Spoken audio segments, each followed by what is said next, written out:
Just a few film nerds breaking out of a rut, drooling over cinema that's hard and uncut.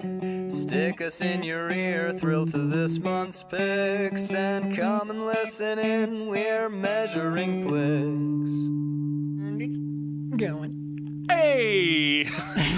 Is that how we're going to start that? Hey! Bibbidi bobbidi boobidi. What show are we on? Hello, everyone. Welcome to Measuring Flicks. My name is Karl Hartley. My name is Max Peterson. Hey! Babachi boo! All right. So. Jesus Christ. Yeah. All right. This is it. The last week of Max's Flick Picks. Your Flick Picks, bro.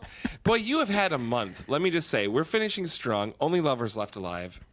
Yeah, is today. Only Lover. We're doing 2014's Only Lovers Left Alive, directed by Jim Jarmusch, starring Tom Hiddleston, Tilda Swinton, John Hurt, Jeffrey Wright, Mia Wasikowska, and Anton Yelchin, R.I.P.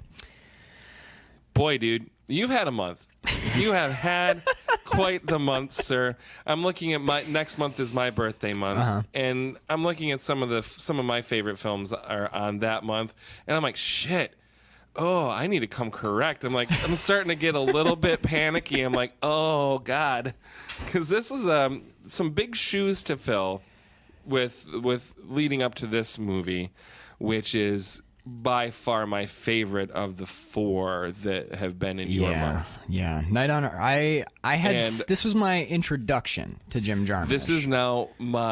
This is firmly in my top 5. This is one of my favorite movies that I've ever seen. It's spectacular. It's in Night on Earth. I mentioned something about, am I enjoying this movie because I'm supposed to enjoy this movie because it's kind of art housey and it's Jim Jarmusch and it's a unique way to tell a story. From the moment that the first title card came up to the very end of this movie, I was just my hair is standing up just thinking about this movie, dude.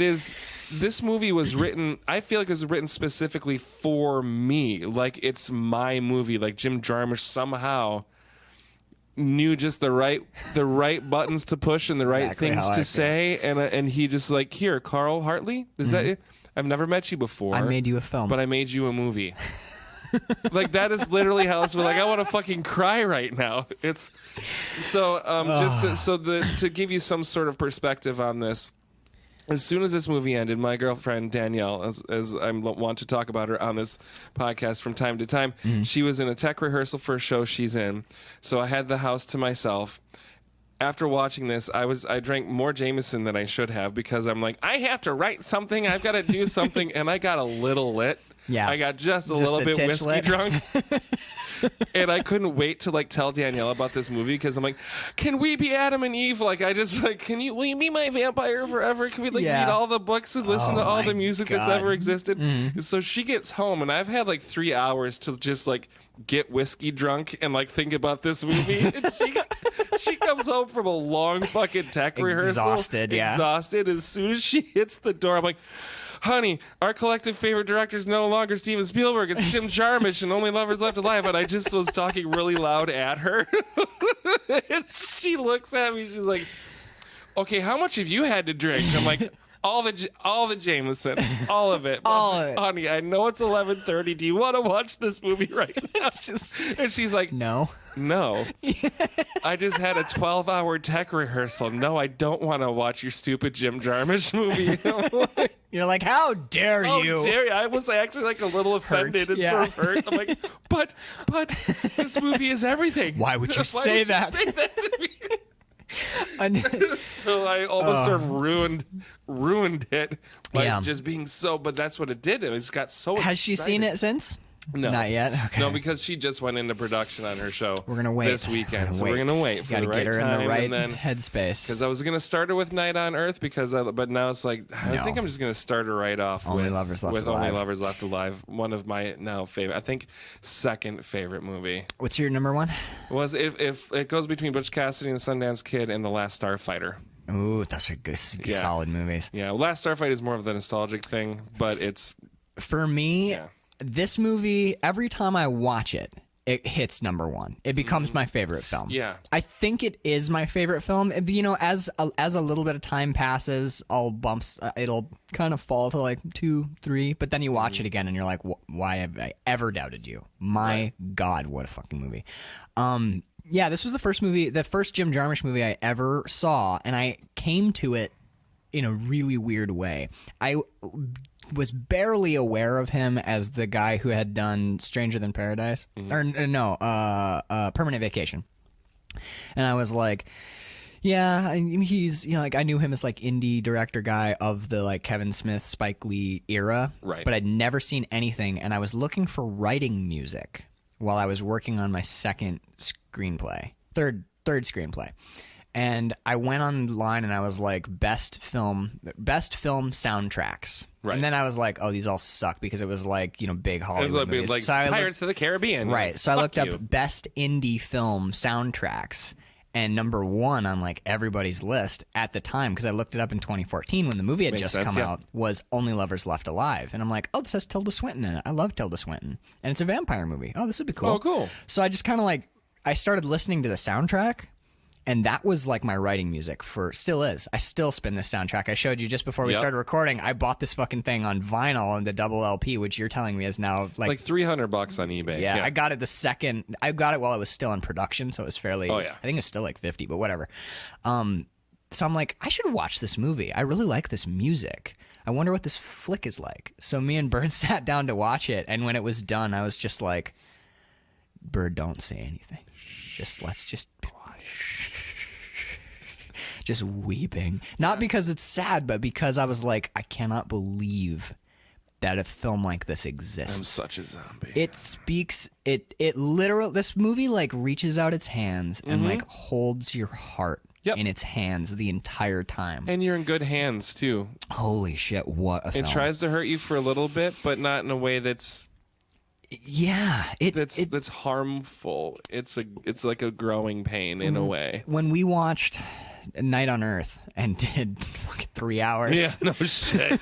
Oh my God. When we watched Night on Earth, we talked about how Jim Jarmusch will nothing that you see is colored by his intentions, really. He gives you stuff to look at and lets you make up your mind. I feel like this movie is that in a billion ways. Yeah. Yes, he is. I think he's making stronger statements. I think he's showing you all the things that he loves through Adam and Eve's eyes. Yeah, 100%. I mean, everything from his love of guitars and music to literature to technology, even scientists, but his wall of heroes. Yeah, Adams. Yeah, Adams' wall of heroes. Yeah, with Tesla and Einstein. When I was watching it, so much of that was just when I watched it again this time. I just looking over that wall of heroes and writing. I don't have heroes, but writing down names. Yeah, and I'm like, oh yeah, I want to learn about this person. Right? Yeah, it's insane. I mean, you can see where I was taking. I'm taking notes on the movie, obviously, and I had to stop doing what I was doing, which was writing down references to go and explore on my own time. I'm like, I just gotta watch the movie. But that's how I discovered, like through Jim Jarmusch is how I discovered the band White Hills, who appears in this movie. Right. They're the ones playing in the bar. Yeah, their shit's awesome. This is how I discovered Yasmin Hamdan, who sings Hall. That's that song that they hear in Tangier. She's also a real performer. God. She has like 10 albums out. Go spin that shit, man. Yasmin Hamdan is killer. Oh, the music in this is beyond. We were talking about how last time we were talking about how Jarmusch makes you want to go and read more and listen to music and explore all of the things that he mentions. I mean, what's his name? William Laws, the composer. Mm-hmm. First thing I did when I stopped is I'm like, I wonder if I can find William Laws music online, and then you just sit and cry because it's the most beautiful shit you've ever fucking heard. That's when I read Neil Gaiman or Ursula K. Le Guin or Harlan Ellison. When they mention other authors, I write them down. Stephen King. Oh, you have to. Yeah. And then you go and discover a new author you love. Oh, that's the fun rabbit hole that writers and storytellers like this can put. They're giving you these gifts. They're giving you the world. This is it's going to sound so fucking cheesy. No, whatever. Just say it, man. This movie has sort of become like a Bible, or like it's a reference for everything. It's like, I want to feel inspired. I don't know what to read. I don't know what to listen to. I don't know what to. Just spin this for a hot second and pick one thing and go learn about it. Hell yeah. Oh my God. I'm exactly the same it's way. Like, you just take his wall of heroes, pick one portrait on there, and go learn some shit about that person. It's going to change your life. Any of Eve's books. Any of them. Eve's books. I started thinking about the library in Alexandria and how fucking sad it is that all of that is gone and lost. I'm like, the one takeaway from a very real sense from this movie is like, it's a vampire movie, but it isn't really a vampire movie. They happen to be vampires. Yes, that's. But they live in the real world. I think they're the ancient creatures. We call them vampires, but they're not your movie vampires. Not at all. The blood is their only source of that's what they have to drink to survive. But it's also like. Is super powerful, almost like drug. It's like a heroin in a way. There's a euphoria involved with their nourishment. But I think they're more like just like the ancient ones. Yeah. And we have decided to call them vampires. So they're vampires, but they're not Hollywood vampires. They're what I think Anne Rice wanted to write, but failed to. Yeah. So I not quite. I don't think I quite agree, but I get what you're saying.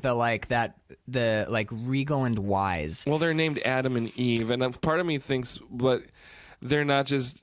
I don't like Jim Jarmusch didn't just name them Adam and Eve. That they are Adam and Eve. Oh, you think? Yeah. Well, I think, but I don't know how old they are. But I don't. But it's probably not. But. If you watch again, Christopher Marlowe is the one who sired Eve. Okay, he is the older one, right? Yes, and I'm pretty sure Eve sired Adam. Oh, fair enough, right? As far as that's the questions of this movie. But the one thing, like when we're talking about The Searchers, like that movie made me mourn for that huge being able to say that on the big screen. Right. This movie made me realize, and I'm sure with many people that will watch this movie, is like.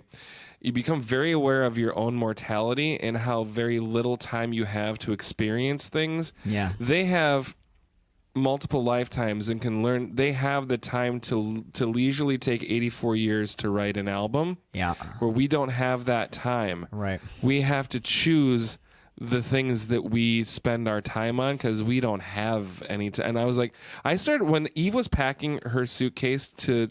How many times I started did you crying. How many? I'm like, I will never.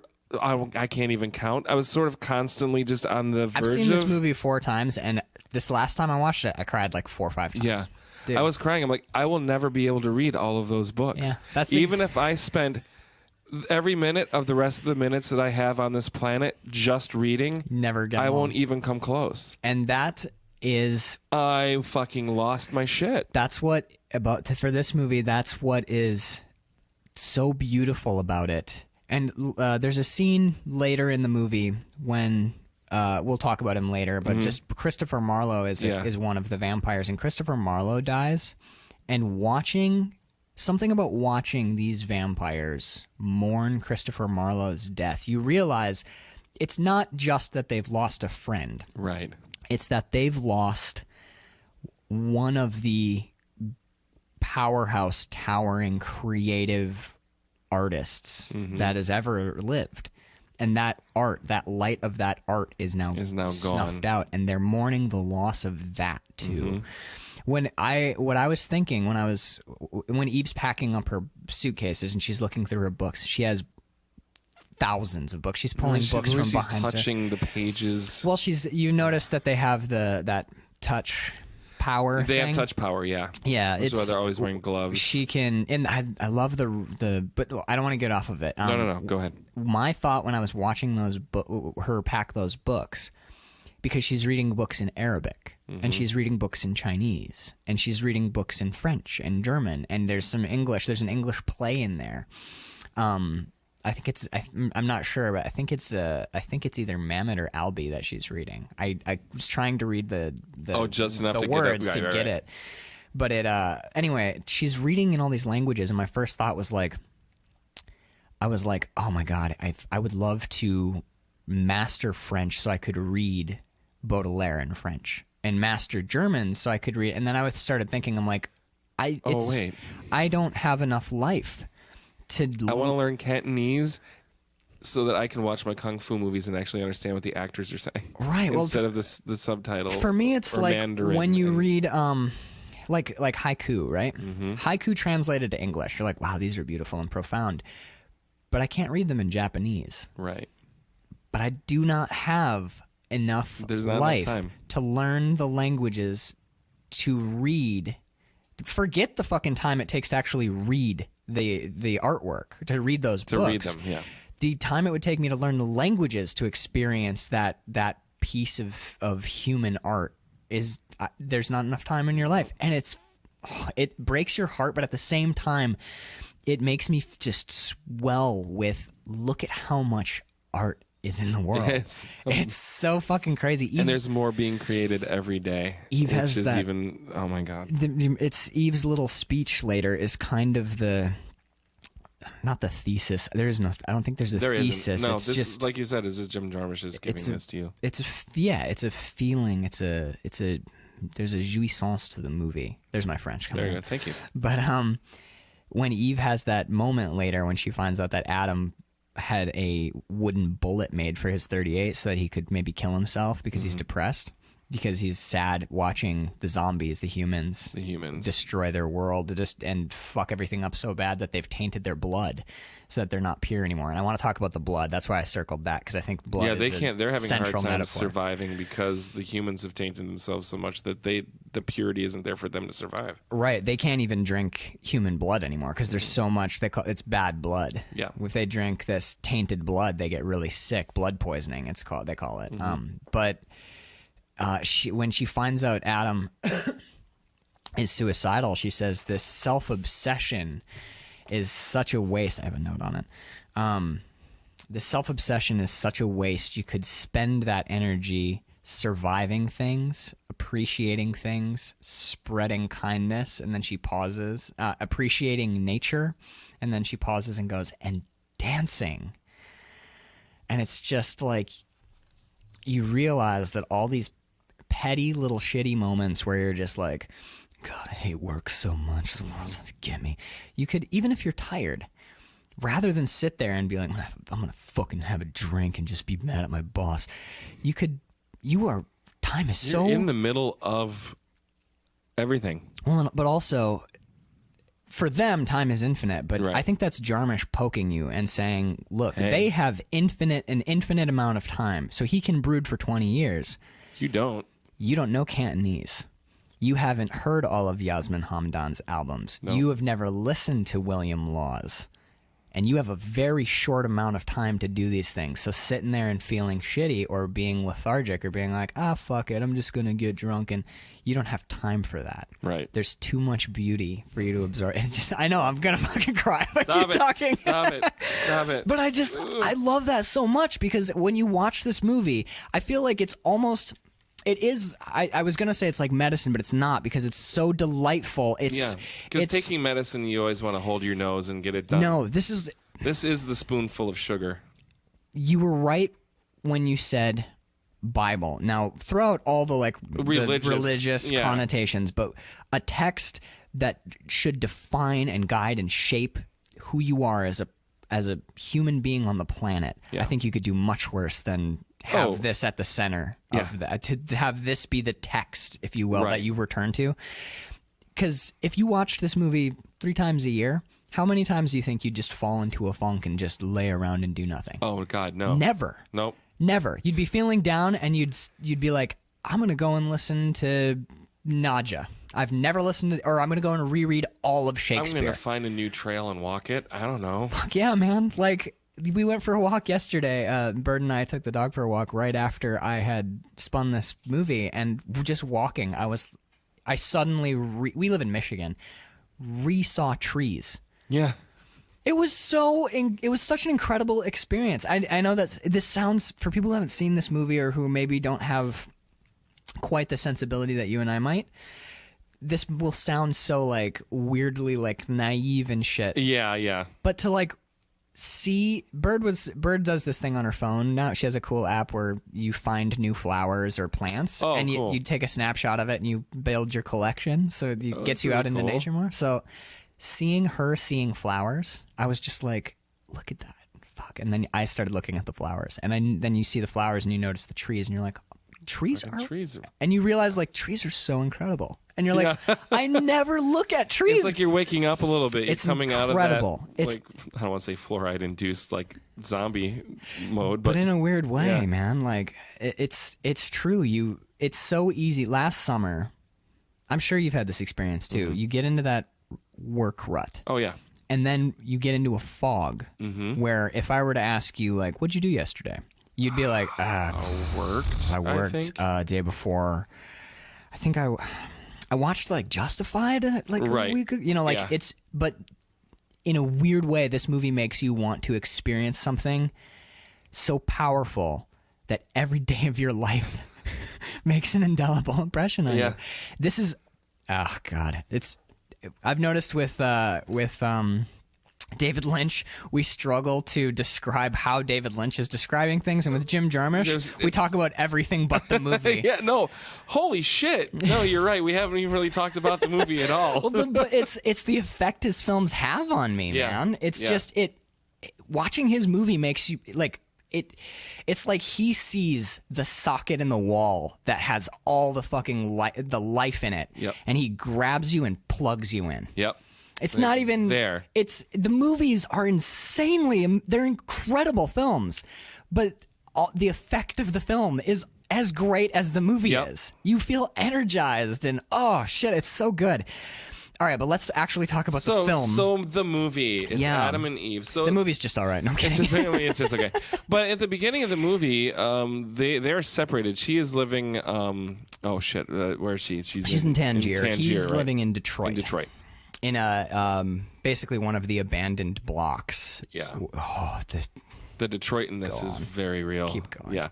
But you come to learn that they have been actually living apart for a while, like 80 some years or something. Many years. They've been apart for many years because travel is very hard. Yeah. They have to fly. They have to do flights that take off and land at night because can't travel during daylight. Vampires, yes.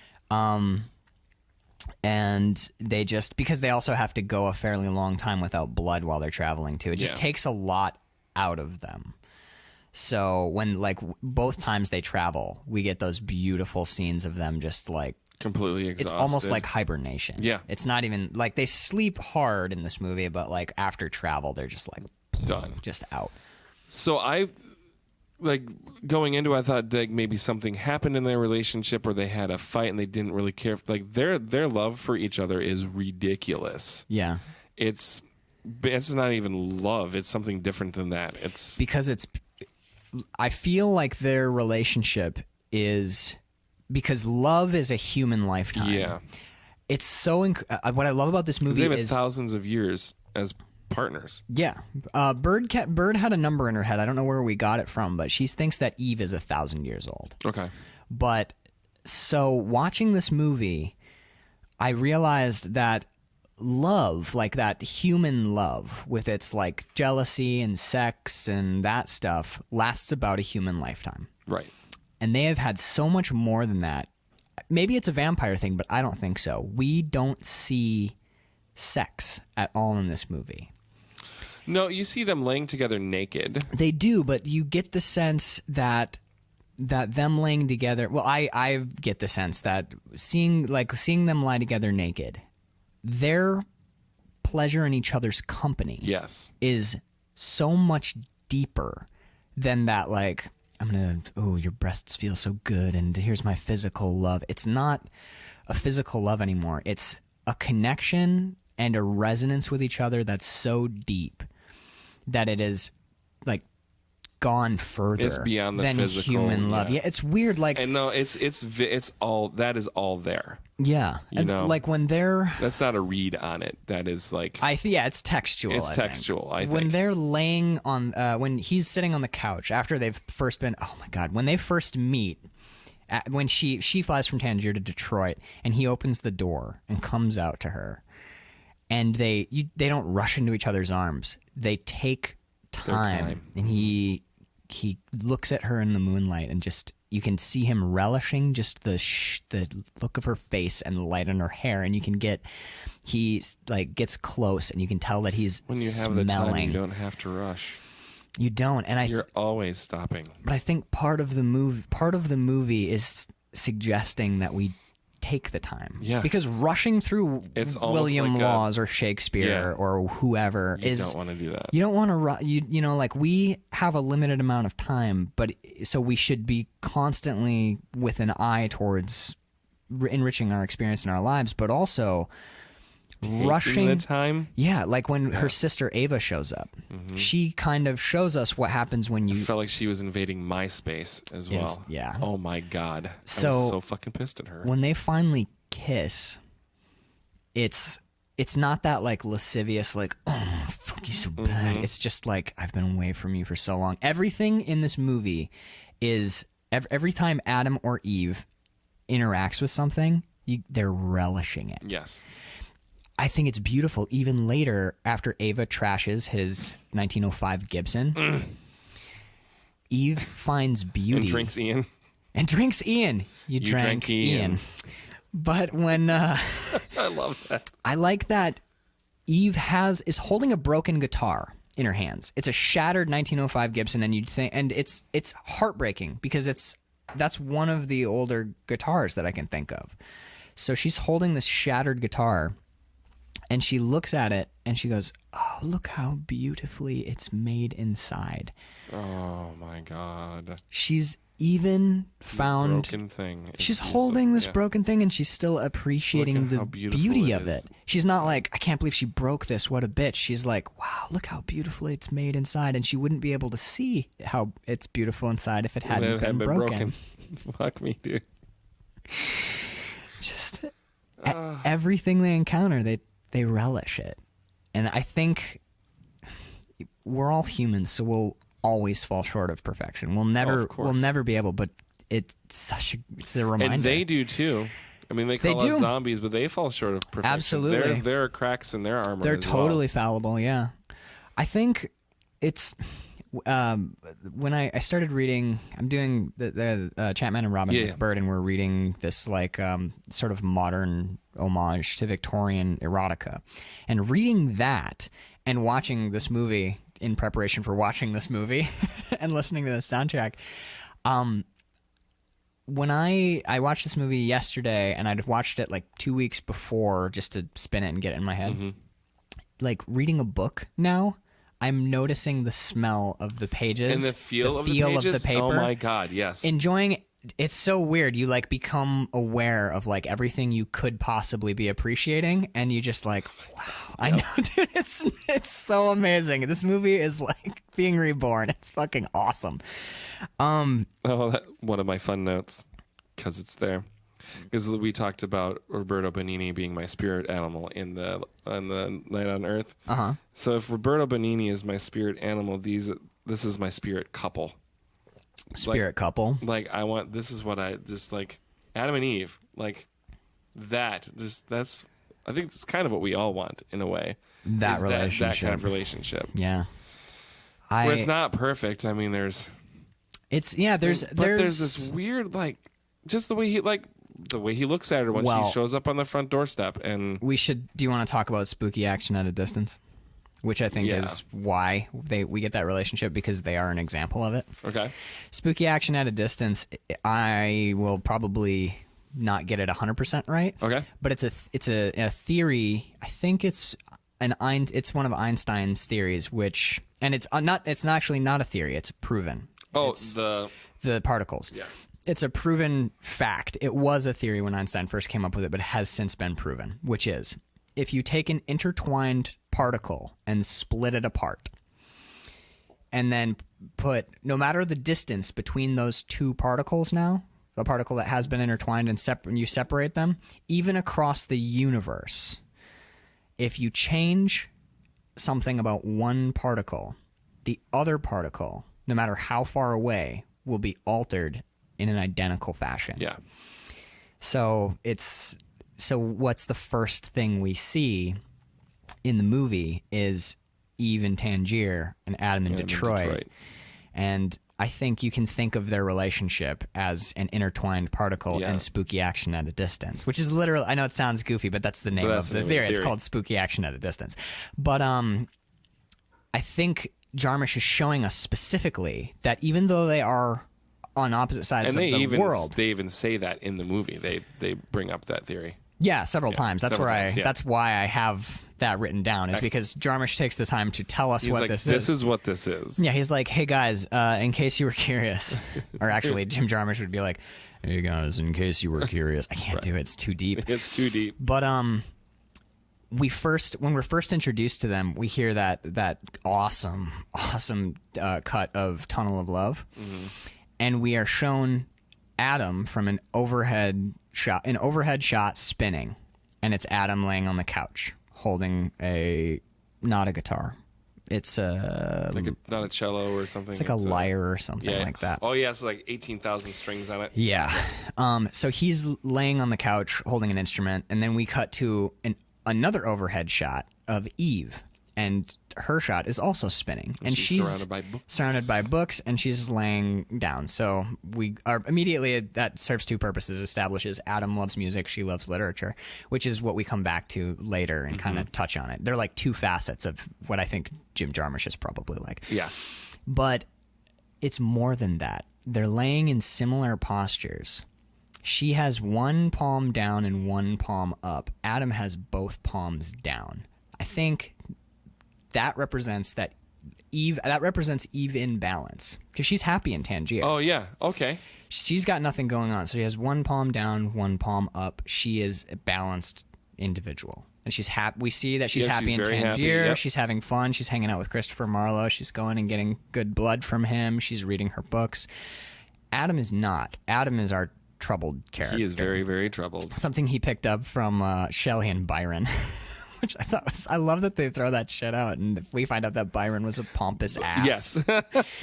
But anyway, Adam has both palms down, which I think, and maybe I'm reading too much into this, but film analysis is something I like to do. Yep. I think that sort of reinforces the heaviness of his character, the languor that he's in, this depressed languor that he's down. Well, that he's buying a wooden bullet. That he's out of, and he's out of balance too. He's all down. There's no up, because up is that like, Christ pose or uplifting or whatever, and he's all down and heavy. But more importantly, as far as their relationship and the spooky action at a distance theory, is even though they're on opposite sides of the world at the same moment in time, they're doing the same thing. And surrounded by the things that they love. And wake up at the same time.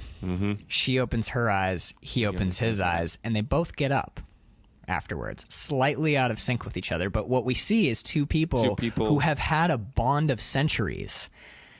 So, you know how there's that thing where if you live with someone long enough, you start to look like them? Yeah, that's a real thing. That is a real thing. It's really, really fucking strange. But in a weird way, this is that to the billionth degree, because they've been together for centuries. So in a weird way, they've sort of become less two people who are together as like one thing split apart on opposite sides of the planet. Isn't it? It's weirdly beautiful. Oh, it's beyond that. There are no words for what that is. It's a spooky action at a distance. And I like that you said that is sort of the goal for couples. It's maybe not for everyone. For me, it is. Yeah. I can't speak to anybody else, but like when I think about a relationship and like the one that I'm in now, it's like that is. I want to find my Eve, like I feel like I have, but it's like, who wouldn't want that kind of thousands of years to be able to, and you mourn for that too, because we don't have that time to go beyond the human thing that it means to love somebody, to have that evolve into something else, where you could spend 84 years apart doing your own whatever, and then as soon as that person shows up on your front doorstep, you just bask in their glow and appreciate them, and then it's. I don't know. I think it's interesting too that Jarmusch shows us that this is not the idealized or idyllic, like, oh, it was love at first sight, and he shows us that this was work, and shows us that this is not just it's magic. Not romance novel bullshit. Well, because it's Eve's third marriage. Yeah. He points out that Adam was her third marriage. And you get the sense that possibly that she sired Adam, and that's how they ended up together. It's not super clear, but either way, she was married 2 times before and it failed. But this time with Adam, So he's showing it's not like vampire magic. It's that they are truly kindred souls. Yeah. And they're very different from each other. Very different. I mean, it's the yin. It's that yin to the yang. Well, yeah, she constantly dresses in white, and he's all in black. Yeah. Even their hair color, like and you know what's awesome about that is you're never once like, oh, that's a little heavy-handed. No, like, that's fucking perfect. Yeah, It and fits their them so names well. are Adam and fucking Eve. But part of me is like, Carl, you hate that. But you Doesn't don't. have it, but I You fucking don't hate it at It's all. perfect. I know. Part of you. What are they going to be named? Laura and Gordon? Like what?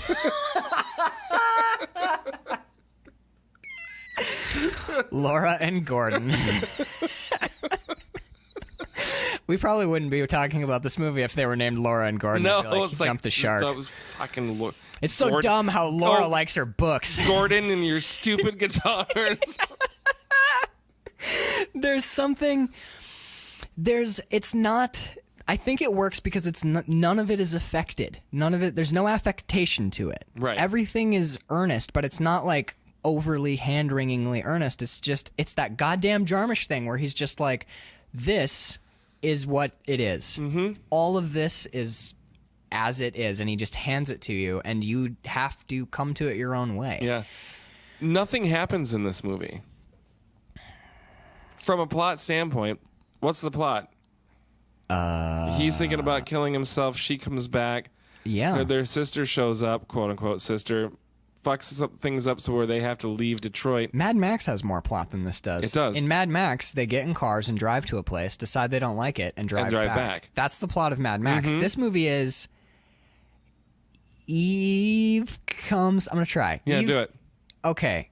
Adam is depressed, so Eve flies over from Tangier to cheer him up.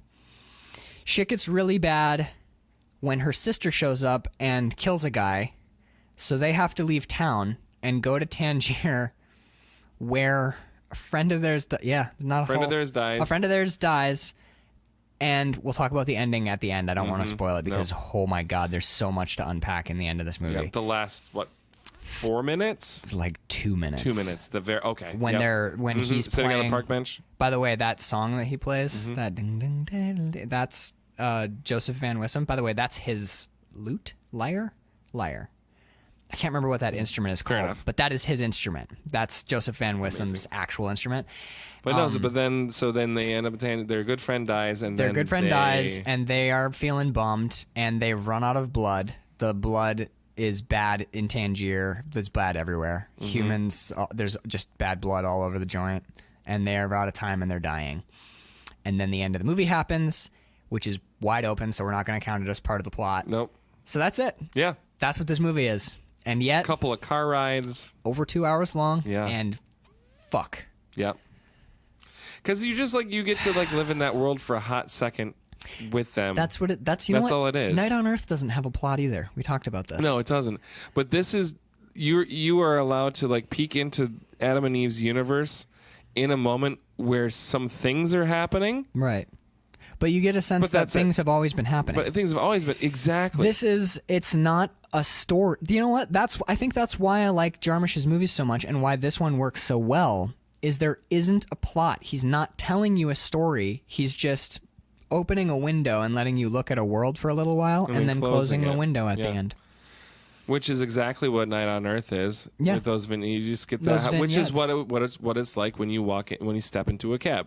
It's a moment in time. Moment in time, and this is an extended wow! ride with And in the two a of them. weird way, that's sort of what this movie is about, or what it awakens in me is that it's not about it's not about living a grand life of adventure. It's about appreciating the moments in time. Mm-hmm. So it's about just relishing what your life is, which is what he's showing us. Yeah. This is probably not the most extreme thing that's ever happened to them. This is not their. They probably had to deal with a much worse. She even says while you were sulking, you missed all the good bits, the Inquisition, the plagues. Right. Yeah. So she's been through we could have seen even the plague times. Yeah, or exactly. Adam hanging out with Byron and Shelley. Right. But he chooses to show us that time when Adam was working on a Noise album and Eve came over because he was bummed out. Because he was kind of feeling sad for a bit. Yeah. And Jarmusch is like, so there, you have no high adventure. Now relish what I'm showing you. God, fuck, he's so he's such a good filmmaker. I like how we're keeping with the broad stuff because I have a lot of small notes about individual scenes and cinematography. What I want to do. Go. What do you want to do? Mash up Only Lovers Left Alive with What We Do in the Shadows. Wow. That'd be like scratch mixing like the Bible and like you get some really you have a slow moment with Adam and Eve touching guitars and telling how old they are, and then you hear we're werewolves, not swearwolves, and then it's like or we see the Nosferatu guy like just float by in the background, or like stand up behind the couch without bending his knees, right. And then walk like float off panel. These dishes are not going to do themselves. Oh my god, What We Do in the Shadows is a killer flick. Yeah, I love that movie. Me too. But so like I wrote that because it was making me think of that because it could have felt like What We Do in the Shadows is very intentionally satire and parody and funny. It's that New Zealand sense of humor, which is fantastic. It's like Flight of the Conchords with vampires. Like, it's beautifully. It's exactly what it is. Exactly what it is. But and then you have this vampire movie, which is taking itself very seriously. But I think the two of them have well, yeah. But it's weird because when you say it takes itself seriously, that usually means like that it's stuffy or it's taking itself too seriously. I'm sorry. I know what you mean though. Like it's seriously presented, and I think that might be why. Okay, vampire movie. When I say vampire movie, most people are like, oh, Twilight, or like, oh, Interview with a Vampire. Oh, right. Anne Rice. And I think for so long, Dracula, fucking terrifying vampire movie. Yes. It's atmospheric. The original, yeah, Bela Lugosi. Mm-hmm. It's spectacular. Then you get the Hammer Draculas, which are still like all the Hammer horror films where Christopher. What's his Count name? Dooku. Yeah, Christopher Lee. Christopher Lee plays Count Dracula, and then the guy who plays Grand Admiral Tarkin, or Grand Moff Tarkin. He plays Helsing. Yes. So those movies are a little bit more like gory, goofy, but they still treat vampires as scary. Yes.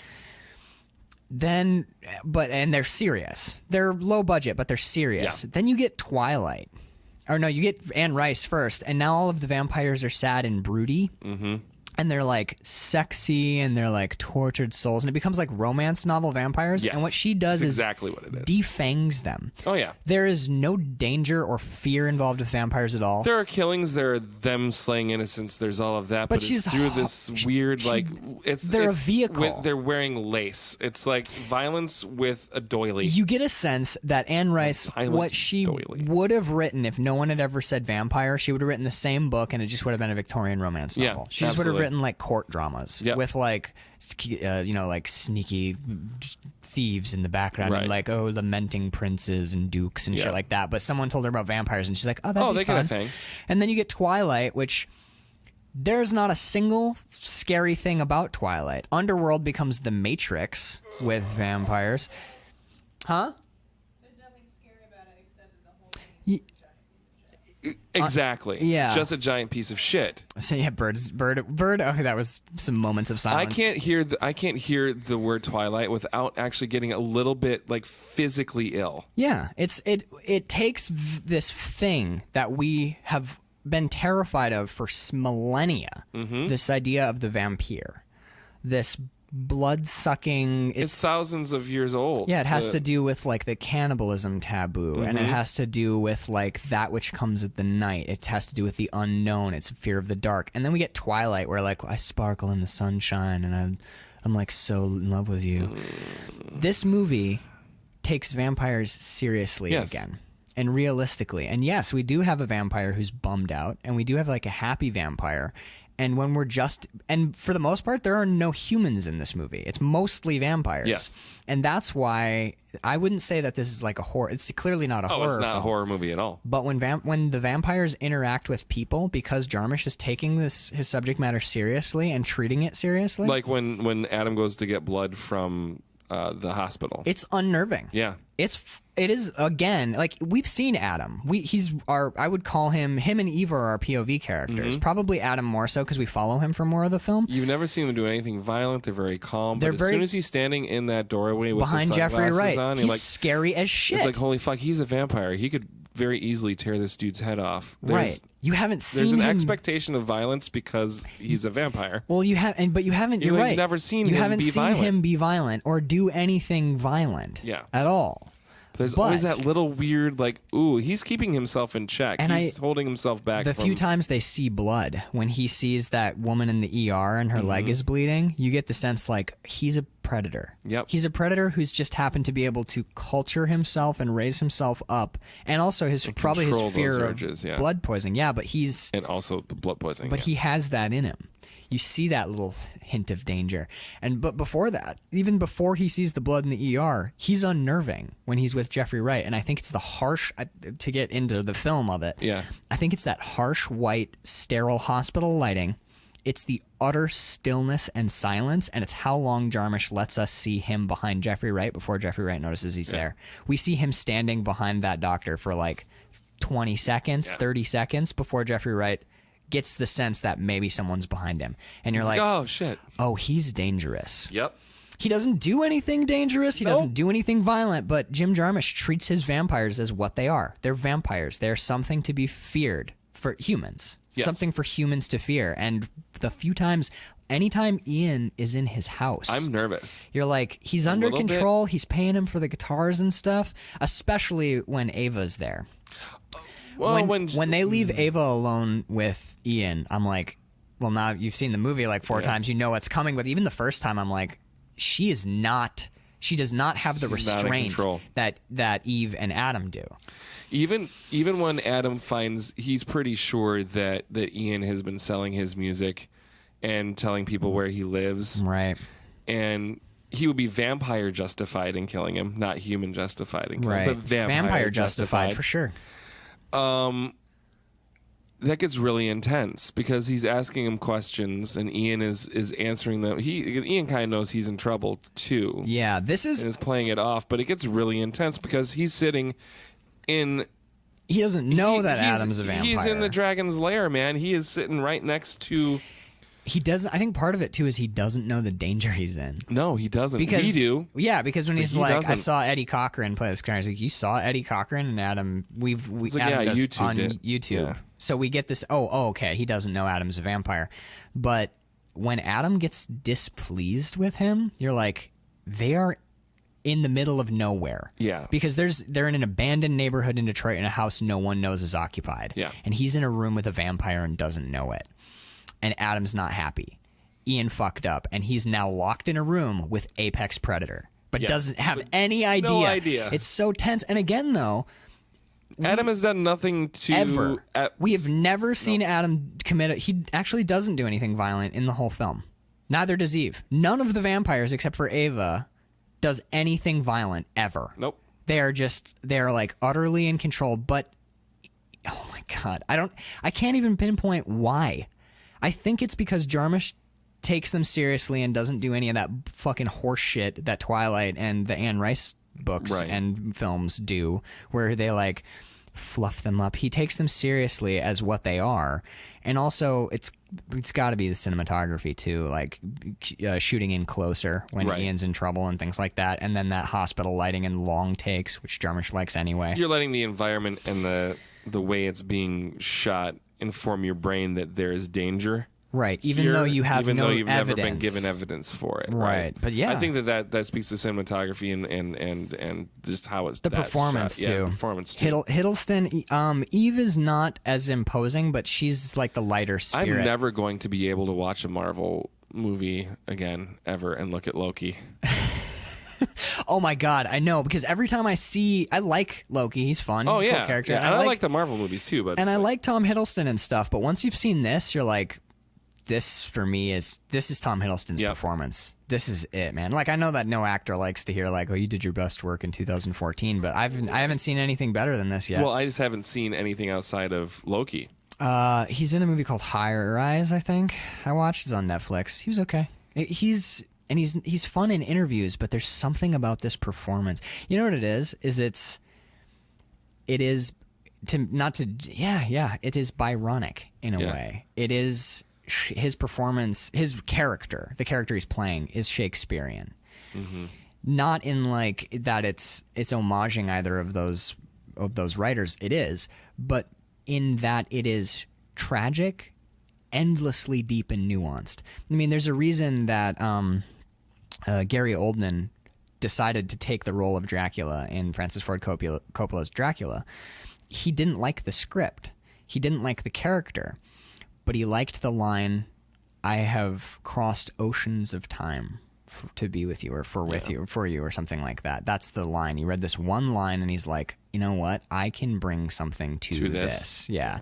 And if anyone can is Gary Oldman. So the chance to play an endlessly I mean, if you read this script and you were being offered any role in it, you'd immediately be like, yeah, absolutely. But Adam and Eve especially, I don't think they could have cast this better. No, Tilda Swinton, geez, oh my god, she's perfect. John Hurt. The first time I saw her in anything was Michael Clayton. Okay. And I was like immediately like, who is you? My first Tilda Swinton was Constantine. Really? Yeah. And I like that movie anyway, but I was like, wow, she's doing some stuff here. Serious work, and she is just so beautiful in this movie. She's just genius in general. She makes Doctor Strange. Period. She makes Doctor Strange. She makes Doctor. Yeah. What I like about Tilda Swinton in this movie and in others is that she will do art projects. You get the sense that she doesn't do stuff for money ever. Right. I don't think I can point to, with certain actors, you can point to like, oh, they needed some cash. Right. Like, I hate to say it because Daniel Craig used to do really incredible like British art films. Like Layer Cake. No, even before Layer Cake, there's Love is the Devil, a portrait of Francis Bacon. That's a fucking crazy movie. Hotel Splendide. That's a wild, like, indie art film, like strange, abstract, black British comedy, and he's awesome in it. But then he gets into Bond, and now you kind of, I love Daniel Craig to death, but you get the sense that he's starting to settle. Like he's taking fun. Well, in interviews, roles. he's not quite. He's not happy doing Bond anymore. He wanted to be done like 2 flicks ago. Yeah, he's not. He wanted Skyfall to be the last one, and then Spectre happened. And it's so hard to turn down big money, though. Well, yeah, so we're going to offer you X million dollars. Well, you know what's weird is because I mean, you can think like if you're a big name actor and you've got money. They're like, we'll give you $50 million, and you can be like, no. But I'm hearing like to get him back for Spectre. Do you remember the Spectre press tour where he was like, I would rather kill myself than play James Bond again? They gave him enough money that he was like, I guess I'll postpone my suicide long enough to make another movie. Jesus. Think about how much money.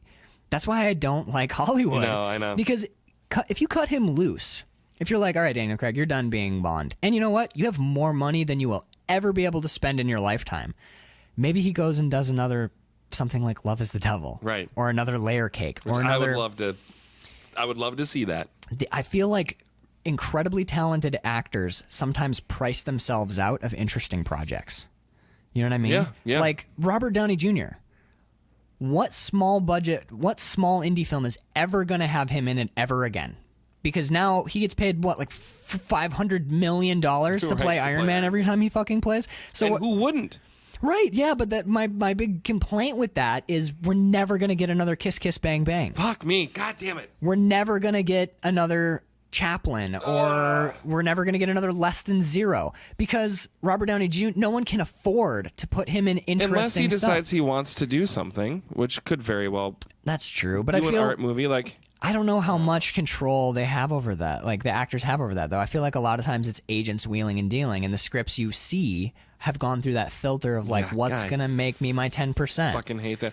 I hate it about because I love big Hollywood movies. I mean, I'm a sucker for the next. I still haven't seen Infinity War. I'm seeing it Monday. Right. We have a date night. I'll definitely go see it. I've only heard good things, but I love the stupid popcorn munchy Hollywood movies. But then I watch something like this, and I'm like, I still love my popcorn movies, but I'm now aware. I'm like, there's two different things. There's Jim Jarmusch type of movie. Everybody loves a blockbuster. Fuck yes. Like for every time I read like Nietzsche or something, I'm gonna want to read a comic book. Yeah, like I wanna burned read through a 10 couple of issues Stephen Kings, Yeah, and then I read a absolutely. Nathaniel Hawthorne And I novel. think that is important too. Yeah. because you Oh, could spin the needle so too far the other way. Where like, well, I am now only going to watch independent art house movies and only watch high literature. It makes you boring. I think that is fucking bullshit. Yeah, I agree. You have to have a mix. I'm still going to play Assassin's Creed on my PlayStation 4 because it's a fucking amazing game, but I'm also going to be aware of the other things that are out there and seek them out. I will also go and read Marlowe. I'm going to reread Henry V again this week because it's fucking amazing, but I'm also going to play Assassin's Creed. fucking Assassin's Creed. There's a I've told Bird this story. She might have actually even been. No, she wasn't in the class. But I'm an English writing major, and I was right off the bat. Basically, they just let me start taking. I was taking grad classes. Like This made me want to go sophomore year. back to school and become a teacher. Not me at all. This bit. made me want to just like go and live in a hovel, just surrounded by like art, and I just get that. lay around in my bathrobe all day. It made me want to do for young people what This movie did for me. you. I can see that. Yeah. I had a class with this poetry professor named Austin Hummel. Changed my life. Absolutely, completely rewired my brain and changed who I am forever.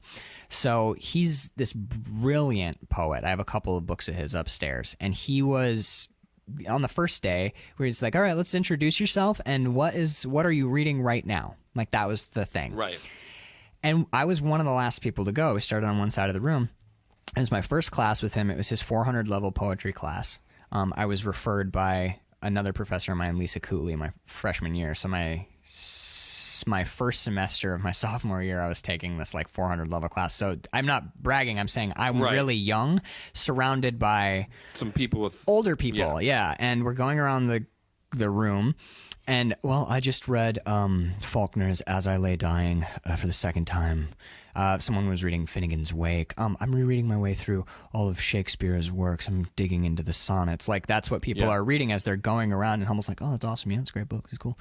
And then there's like, I'm like, I'm doing my thesis on Cormac McCarthy, so I'm reading my way through all the pretty horses. And then I'm like, fuck, because I was reading Cujo at the time. Oh, shit, yeah. So everyone, I'm talking like Faulkner, Hemingway, fucking people are reading Nietzsche and Kafka, and then he gets to me and he's like, all right, well, I'm like, my name's Max Peterson. I'm reading Cujo by Stephen King right now, and the whole room laughed. Mm-hmm. And when they stopped laughing, Hummel goes, right on, you're the only one reading a good book right now. That is awesome.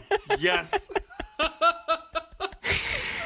And ever since then, like I've gone out for drinks with him a bunch of times. I've gone to breakfast at his house. He changed my life. But ever since then, it was weird because going through this room and hearing all these people reading quote unquote like smart books or great works, I felt Which they are. But I felt bad or guilty that I was. You didn't want to say it. Cujo. Yeah, I was. You're probably sweating your balls off. I was running lies. I'm like, should I say whatever? I'm like, oh, who's the hardest poet I can think of off the top of my head? Hart Crane. I'm reading Hart Crane.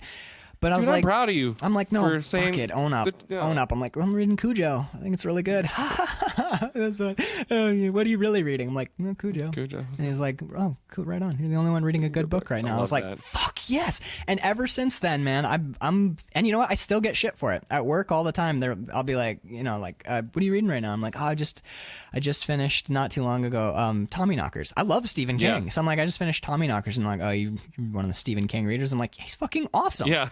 What's wrong with you? Have you read a Stephen King book? They're a lot of fun. Pick up a Stephen King book. And like, yes. And so his style of writing, it begs to be read. I don't know what it is about the way he describes things, the dialogue, everything is just, it's very Stephen King. I don't know. I always like to point out to people, I'm like, Stephen King wrote The Body. Stephen King wrote The Green Mile. Stephen King wrote The Shawshank Redemption. Yes. Like, this is not just some guy who, Christine is a book about like a living evil car, but he also wrote one of the best prison stories ever written. He's a good writer. Anyway, two of the best prison stories ever written.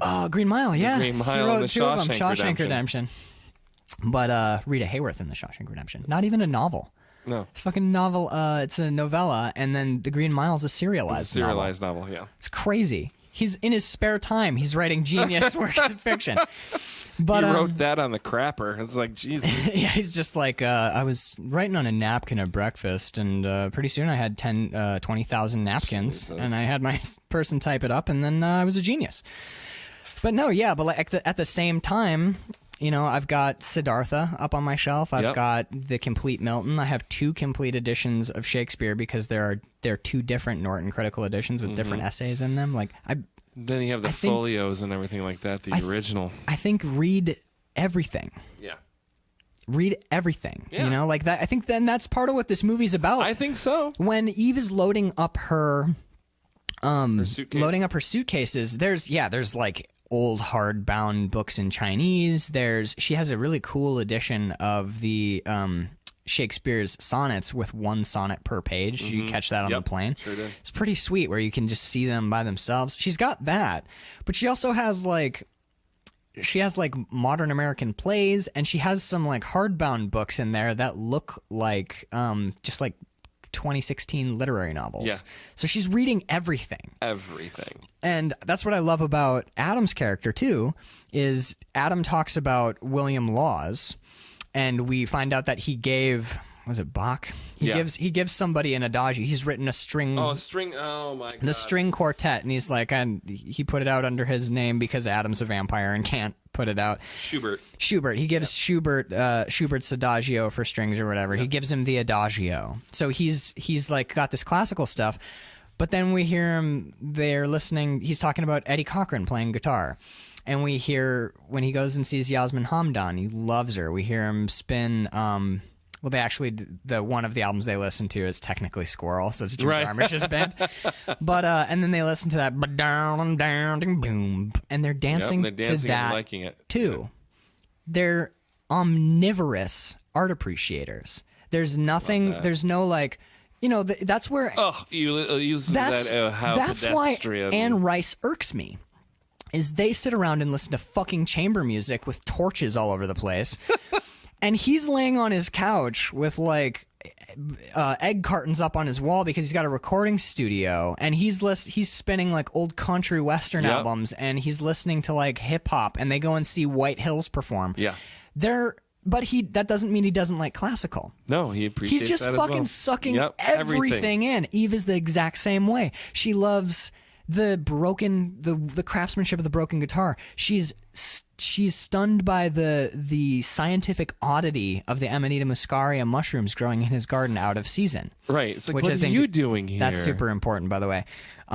She is fascinated by the beauty of the generator he built. She says, "Oh, it's beautiful. It's a fucking generator in the ground." A Tesla design, I think. Yeah, he modified a Tesla design. Yeah. So I mean, the only moment that took me out is when he's talking about Tesla, he looks right at the camera. It's like like there was a moment where Adam is like talking directly to you about like, we're Tesla and all his. Does he look at the camera? Yeah, it was like directly into the camera. I've seen it 4 times. I've never seen that. Yeah, he looked like looking right at you. Straight into like the you lens. stupid fucking zombie. Tesla should have been the one to get like it was, he does. Oh, that's when she asks him about his scientists, and he's like, they've all been ridiculed because they humans are afraid of progress or whatever. Right. And And then he looks, when he's talking about Tesla, he's looking right straight into the camera. Yeah. Okay. But yeah, I've never noticed. I'll have to watch it again, and probably when I see it, I'll be like, that was a genius move to have him look right into the camera, speak into my soul. But I don't know. That's what I love. They go to the Michigan Theater at one point. I cried. When they go in the Michigan Theater? Yeah. First, I didn't cry this time, but the first time I saw that, I was like, the fact that this is... What's weird is I cried because... The first time I saw it, because this building is giant and dilapidated, and it was so beautiful, and now it's just a car park. Yeah, that's why Now... When I first met Bird, she was really into... Bird is my wife, for those of you who don't know. She was really into photography. And I'd follow her around, and because I was fresh out of detour high school, Right. you know, so I'm not into any of the weird, cool, culture-y stuff yet. Right. So I was expecting, she always had her camera with her, and I was always expecting her to take pictures of the lake or the trees or the stuff that all the tourists were taking pictures of, because you can see people taking pictures. Oh, yeah. And that's what you'd photograph. It's like, look, a flower. Yeah. And she would photograph like rusted fences and like chains on the ground and like roadkill from weird angles and buildings that were falling in on themselves. And I was like, why are you doing that? What's that about? I wasn't like judging. I was just curious. I'm like, why are you photographing that? And later, when we came back to Traverse City I came to visit her, I was writing a piece for the Traverse City State Hospital, which is at the time, there were several condemned buildings. Yeah. There was buildings with like asbestos coming out of the walls and lead paint flaking everywhere, and the floors were caved in. And by that time, Bert had explained her fascination with things that are like falling apart and the beauty that you can find sometimes in decay. So we went through and I wrote an article, and she did a photo series of not the like pretty exteriors, but all of the damage and destruction and decay of. Yeah, I'll show you the pictures before you leave if you want. Yeah, please. If I can get my fucking hard drive to work. But yeah, it was. Now when I watch this, Eve says it's magnificent or it's glorious or it's beautiful. And it's that thing where even though the Michigan theater that Jim Jarmusch shows us is heartbreakingly decayed, It's still beautiful. it's still beautiful. Yeah. And in a weird way, some of that fallen nature of it is what gives it its character. Yeah. Have you ever seen Jack White's K guitar? No. He has an old hollow body K that has a huge hole in the face of the body, but he just ran a pickup through it. And there's cracks. It's in rough shape. Well, there's that whole Chinese thing with the cracks on a teapot. It's like it like earned that crack, and is part of it. It shows its history. Right. I feel that way about. I feel like with guitars, a lot of people feel that way. I don't know many people who will like refinish a scuff on their guitar. Oh fuck no! Chip. Some of those the guitars with all those marks on was it the pick guard? Well, guitars that don't have pick guards on them, if you play them long enough, the pick will start wearing grooves. Yeah. So they're like under your strings, you'll get a big bare patch of wood where your hand has just worn through the varnish and finish because you've played it for thousands of hours. And who would want to cover up that history? I mean, yeah, none of mine are that crazy, but some of the guitars that I have up there, like, I got an old. Let's talk about the guitars. Well, yeah, because as soon as I saw that, I was like, oh, I bet this is like Max is touching himself right now. No, this is when I was crying. Yeah, I was Eve when Eve is packing her books. I always cry because I'm just like, she loves books the way that she's endless, but the way that I feel about books, I'm seeing it on screen. Yeah. But the moment, man, I said, here's my exact note. I said, maybe it's lame. I don't know. But the veneration Adam has for guitars makes me want to cry. Mm-hmm. And then I wrote down a bunch of notes about how his Silvertone is from the 60s, and I have a Dan Electro 56 U2 from 1998, which is, we talked about it before the show. But anyway, one of my guitars is made by the company that used to make Silvertone's guitars, and every time I see that Silvertone, I just go get my Dan Electro and I just sit and just hold it. That's awesome. It's amazing. It's the it's not the Silvertone, it's the first guitar that he gets. I can't from remember. Ian when he has the first one. He gets a Silvertone. He gets and the guitars tell you something about Adam too, right? Because the Silvertone was Jack White's first guitar.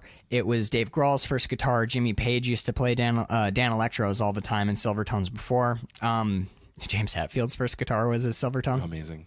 They're cheap guitars that they used to sell at Sears. They're made from cheap wood, poplar, which is not normally a guitar body wood because it's cheap. And they're plastic.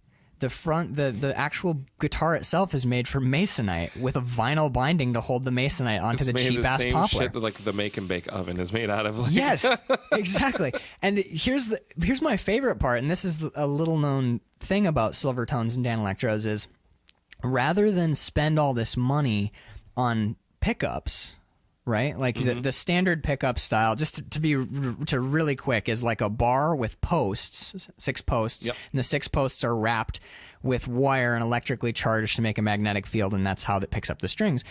The maker of Dan Electro was like, well, what if I just laid 1 post down and wrapped it? Right? So rather than have like all these little posts with all these little wires, he's like, I'll put 1 post down and lay it flat and wrap it, and then that'll be the pickup. But he couldn't figure out what to put them in. So he was like, what's a cheap cylindrical thing that I could put a magnetically wound bar in?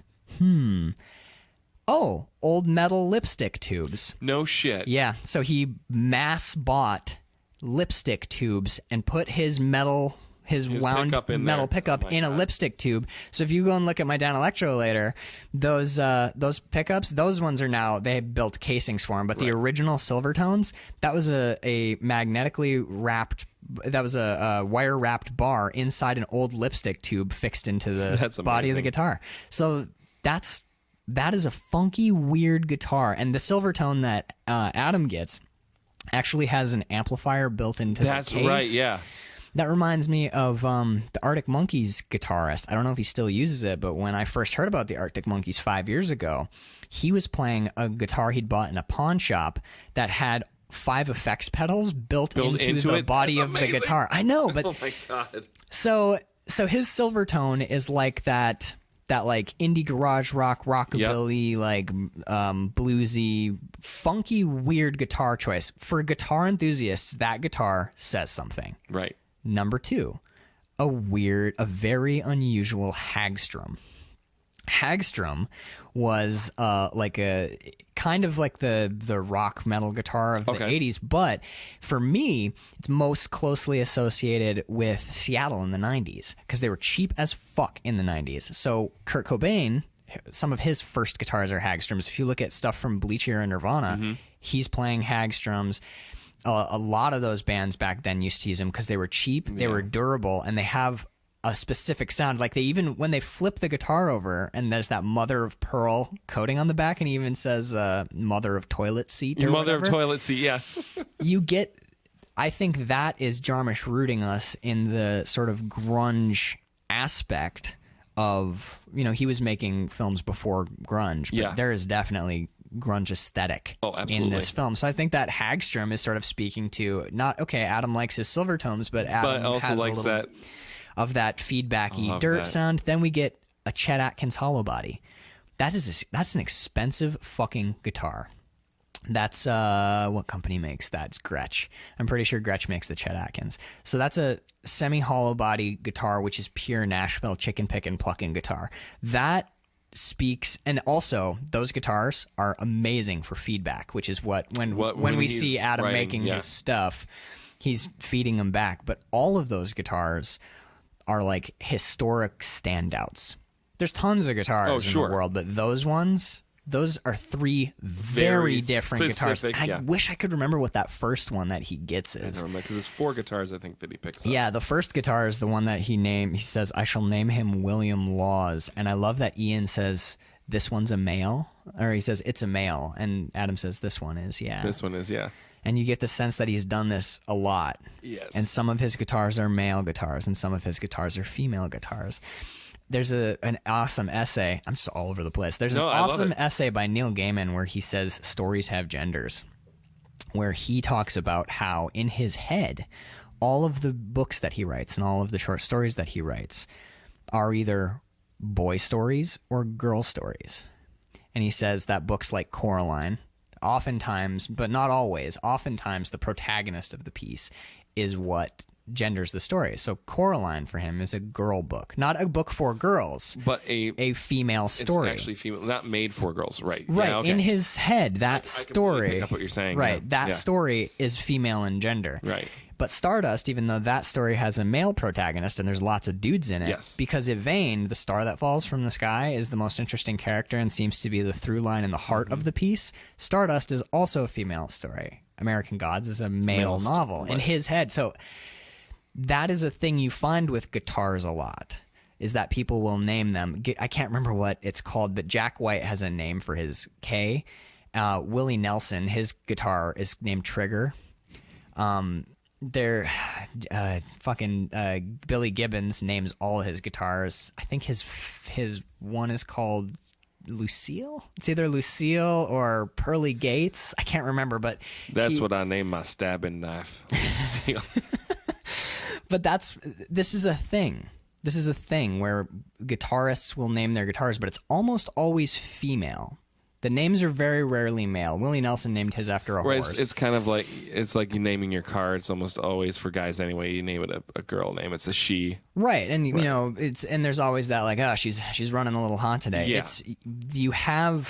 There is gender for inanimate objects in common speech, but I think it's really interesting that Adam, being how old he is, and Ian's even surprised. Mm-hmm. It's a male.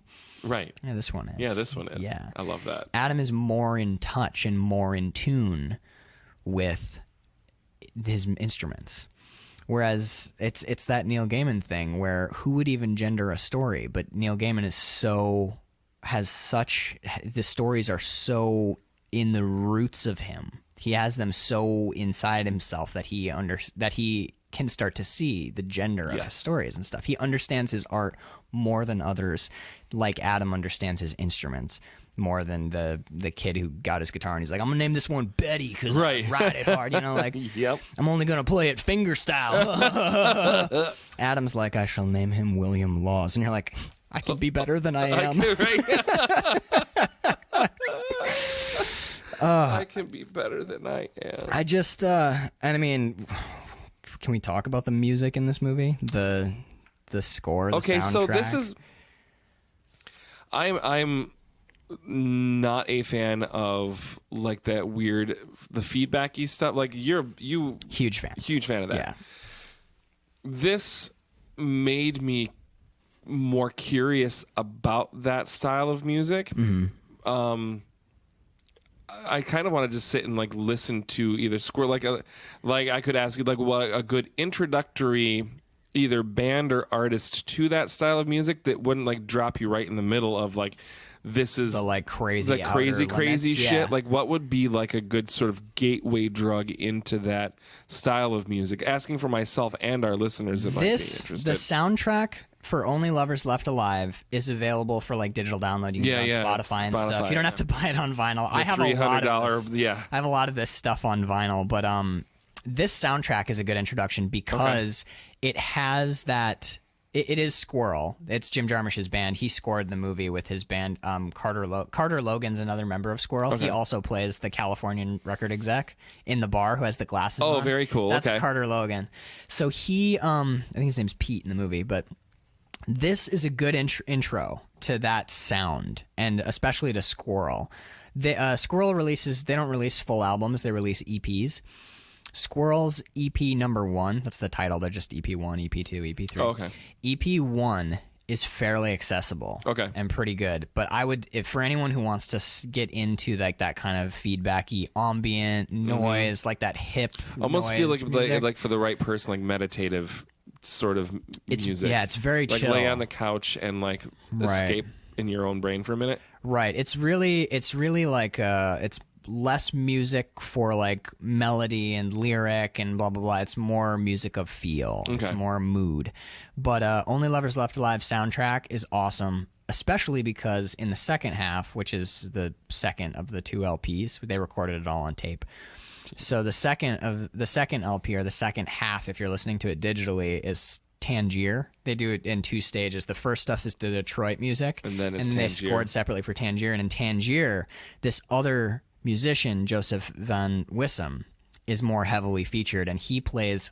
I keep getting it's either a lute or a lyre. It's the stringed instrument that has like 100 fucking strings on it. So he'll play. I'm gonna say lyre. He plays like lyre music. And Jim Jarmusch and Squirrel layer like waves of feedback and like oceans of sound behind this, like boom, boom, ding, ding, bang, ding, bang. But it's not. I made it sound banjo-y, but it's very almost like a sitar, but not. A sitar. It sounds to me. It sounds like he's really heavily inspired by like Renaissance and medieval music, but also. It's not funerary. It's like this beautiful, like acoustic. It's like an acoustic guitar if it had 100 strings. Right. And the lines he's able to play together. It's like listening to Renaissance or medieval funeral music with like Fender and like Marshall amps feeding back behind it with oceans of reverb. It's gorgeous. It's more. Bert and I were talking about this when we went to the museum the other day. It's less about music and more about oral texture. Yeah. It's like listening to textures. It's so fucking awesome. Yeah. So yeah, those would be my recommendations. Cool. Squirrel's awesome. And there's a single that you can listen to on YouTube, which I haven't been able to find. I don't have the EP yet. Mm-hmm. I think it's off EP 2 or 3. But it's they do a cover of I'm So Lonesome I Could Cry. Oh. And it's basically like I'm So Lonesome I Could Cry played at half speed. It's already not a fast by like song. Blacks. No, they slow that shit way down though because you need to give your guitarist time to feed back. Makes sense. So they'll get like a strum going, and then someone will play a fill as the guitar starts to. Yeah. And oh god, it's so beautiful. Like I could talk about feedback and how to make it feedback, but I won't. But yeah, I'm So Lonesome I Could Cry. Their cover is great. So this soundtrack, I thought obviously it fits the film perfectly because it's Squirrel and Jim Jarmusch, and it made me very curious for that particular genre, and want to like try it on. Take a look at it. I don't think it would ever be my favorite style of music. I grew up on like Billy Joel and the Beatles and like that kind of shit, like pop. Well, he describes the sound of Squirrel as, and his influences as Americana, country western, but played through like a Black Sabbath sensibility at half speed. I kind of dig that. Okay. It's sweet. So actually, if anyone's interested in doing what we do, which is writing down everything that our people we love are inspired by and then researching all of it, there's an interview called Molten Meditations online. It's The Quietus. Quietus. If you just look up Molten Meditations interview with Jim Jarmusch, it's an interview with Squirrel, and they talk about their influences and what they're listening to now. And there's like 5 Renaissance composers. There's South African hip hop bands. There's like electronic noise bands. There's dance albums. There's he likes a lot of rap, but foreign rap mostly. He says that the American stuff is all getting like into this like repetitive gangster rap style, but foreign rap is still experimenting. I love it. Yeah, so if you want music to listen to, Molten Meditations, The Quietus. It's pretty sweet. We haven't talked about Christopher Marlowe or Shakespeare at all. No, we haven't. And they touch on it, so I will just touch on it. Yeah. Because it's just a brief thing that happens sort of in the background, and for like a Shakespeare enthusiast like myself, were those words that I just said? No. For Shakespearean enthusiast like myself. There you go. How did that? Those were words. Better? Yeah, those were words. Take 2 is better. Yeah, perfect. Always. It's there for you to see and go, I see what you did there. Right. Christopher Marlowe is one of the vampires. Yeah. He's living in Tangier. We find out who he is because he sits down across from Eve in a cafe and she goes, Christopher Marlowe. Yeah. Goes, don't you ever call me that in public. Yes. So there's a couple of different theories about William Shakespeare, whether or not he actually wrote any of it or some of it. And I mean, we could sit here all day for a month talking about it and debating it. I, for one, like David Tennant's answer to that question. David Tennant played Doctor Who. He's done a whole bunch of stuff for the Royal Shakespeare Company, Hamlet, like you name it, he's done it. And he was asked, I think it was Jimmy Fallon, he was asked about Shakespeare and whether or not he thought that William Shakespeare. And David Tennant's like, I don't think I really care. It's like the words are there. It doesn't matter. Right. We have the work. But the big theory was so you have the Stratfordians and the Oxfordians. The Stratfordians believe that Shakespeare wrote everything, and the Oxfordians believe that it was the 17th Earl of Oxford, De Vere, Edward De Vere, was the one that actually wrote everything. Some people said maybe Marlowe, but as like the time of this, that doesn't make any doesn't match sense because Marlowe is supposed to be dead. Right. Which they address in the film. Which they do address. Which I think is funny because that Jim Jarmusch is acknowledging that it couldn't be Marlowe, but I think he might be saying like I don't necessarily think Shakespeare. Well, people do think that Shakespeare, whoever he was very much influenced by Marlowe. Right. I've read about like a literary rivalry between the two. Yeah. So a lot of people don't like Shakespeare. Milton famously wrote several poems. Oh, yeah. He wrote a poem about Shakespeare, which a lot of people think is a brilliant example of double entendre or double meaning. It's a poem praising Shakespeare if you read it one way. If you read it the other way, it's like the most vicious criticism of Shakespeare you could ever read in your life. There's several documentaries about Shakespeare and the people of his time, like panning him, and like there's a movie that came out not too long ago. Anonymous, right. Okay. It's a crap movie, but it's like it asks some pretty interesting questions. And that movie comes from the standpoint that De Vere's is the one that wrote everything, because there's no way that William Shakespeare could know that much about like French culture and aristocracy and I've heard some of the arguments. But I do love that it is there and that Shakespeare is on the wall of heroes for Adam. Yeah, that Shakespeare is on the wall of heroes for Adam. And I think it's interesting, too, that Shakespeare is on Marlowe's wall, with a knife in his head. Yeah. He calls him a fucking... One of the last illiterate Philistine. That's one of the last things that he says on this earth is calling William Shakespeare an illiterate Philistine. But again, it's just like that's... I love my William Shakespeare, but I also love my Stephen King, and I think this movie is a tap on the shoulder, reminding you to go seek out the things that are beautiful. Yeah, but it's also telling you that it's okay if you like Cujo. I think. Thank you. You know? I appreciate that. Yeah, you're welcome. I think part of the meditation of the film too is whether or not credit is important. Adam doesn't seem to think so, because when she's like, do you remember when you gave that quintet to Schubert? And he goes, I only gave him the Adagio. And he gave it wasn't important that he was credited as having the Adagio. What mattered is that people heard the Adagio. Yeah. And like, he doesn't want to do live shows. He doesn't want to put his name on his albums. He's really reclusive, but he's still putting his music out. He's still recording. So what matters to him is the work. Mm-hmm. And later, when Marlowe's dying and Adam is there, finally he's come to Tangier, he says, still been scribbling? And John Hurt goes, here and there over the centuries. And Adam he's like, Eve is lamenting that he's like dying unknown and that Shakespeare's taking all the credit and that the work is going to have to go out under other people's names because he's meant to be dead. That's what he's saying. He's like, well, I had to give the credit to someone because I was meant to be dead. Right. And Adam goes, well, what matters is you got the work out, kid. And we're seeing that I think Jim Jarmusch and Adam share that in common, which is it's not important to have your name in lights and be lauded and loved. What matters is that your work went out and that it affected people. Yes. Adam, I mean, it's nice for Adam because he seems to have an unlimited supply of money, which if we all had an unlimited supply of money, maybe I'd lock myself away and just be a pure artist. But I really like that sentiment, is that we were just talking about it. A certain amount of fame shuts you out from being able to honestly creatively express yourself. I mean, even people think about Andy Warhol or Basquiat. Those people are creating like wild art that's not for everybody. Oh no. Or Kurt Cobain, great example to take it back to him.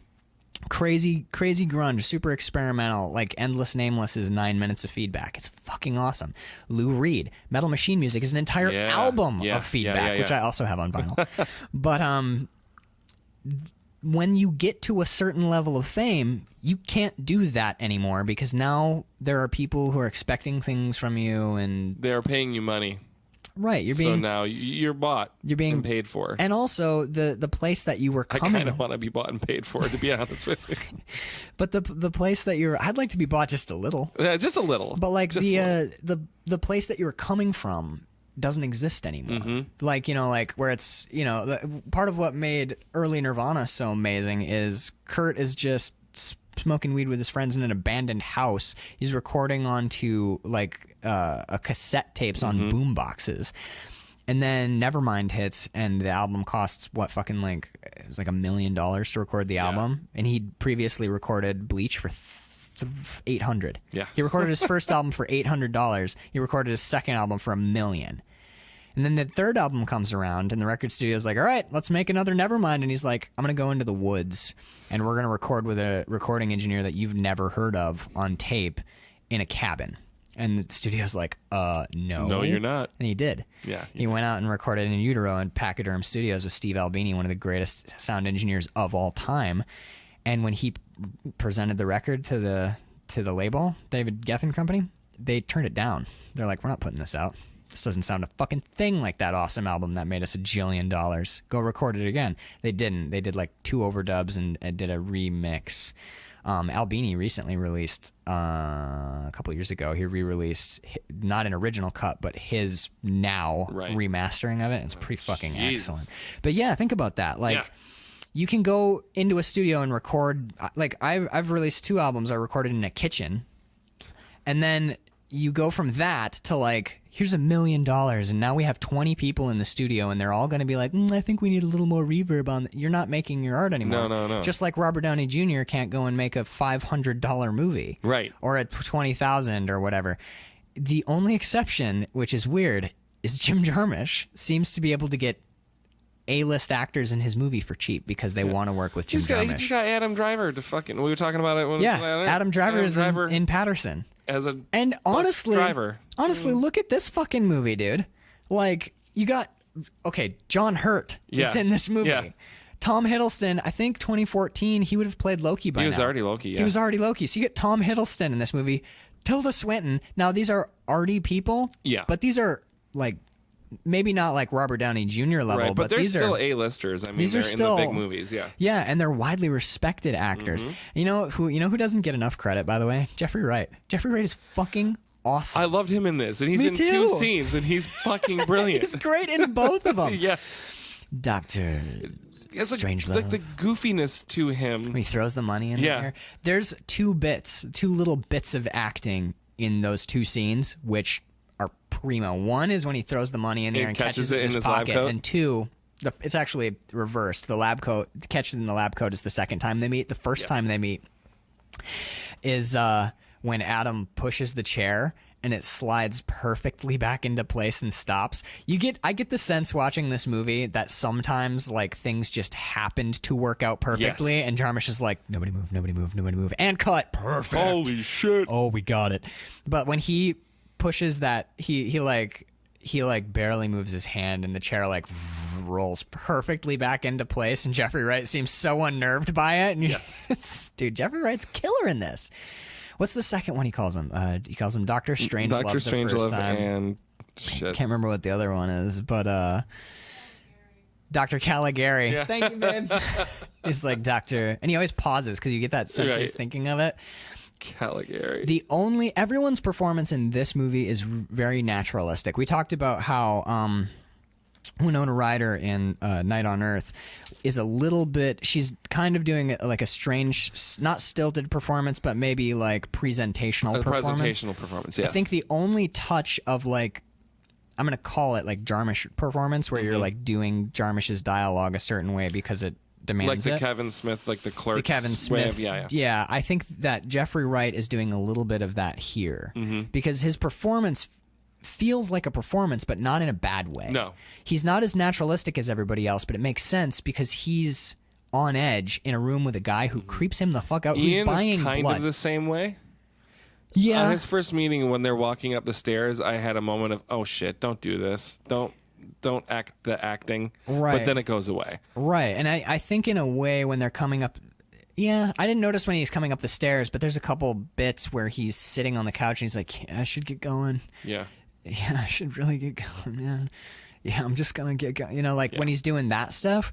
But then when you like, okay, shall I turn my critical eye on and stop weeping over the beauty of this film? You turn your critical eye on and you're like, oh, he's in a room with 3 people he doesn't know, one of whom is his primary source of income, who's been occasionally very weird, has a gun, and has ordered a special weird bullet for an art project from him. So like, he's unnerved. Yes. He's understandably uncomfortable. So I'm like, oh, when you put it through that lens, his performance makes total sense. Yep, absolutely. We haven't talked about what the blood or what the blood might mean yet. No, we haven't. That's a pretty important piece of the of the piece. It's an important piece of the piece. It's an important piece of the piece. It is life. It's everything, right? So it's their only sense, their only source of nourishment. Yeah. And there's so much bad blood they can't go and feed. They made the I don't know if it's a moral choice or whatever to not feed on live humans. I got the sense that it wasn't so much a moral choice as because Adam basically universally dislikes the zombies. Yeah. Eve is sort of indifferent to them, but Yeah. sees potential. And Christopher Marlowe, we don't really get much of him.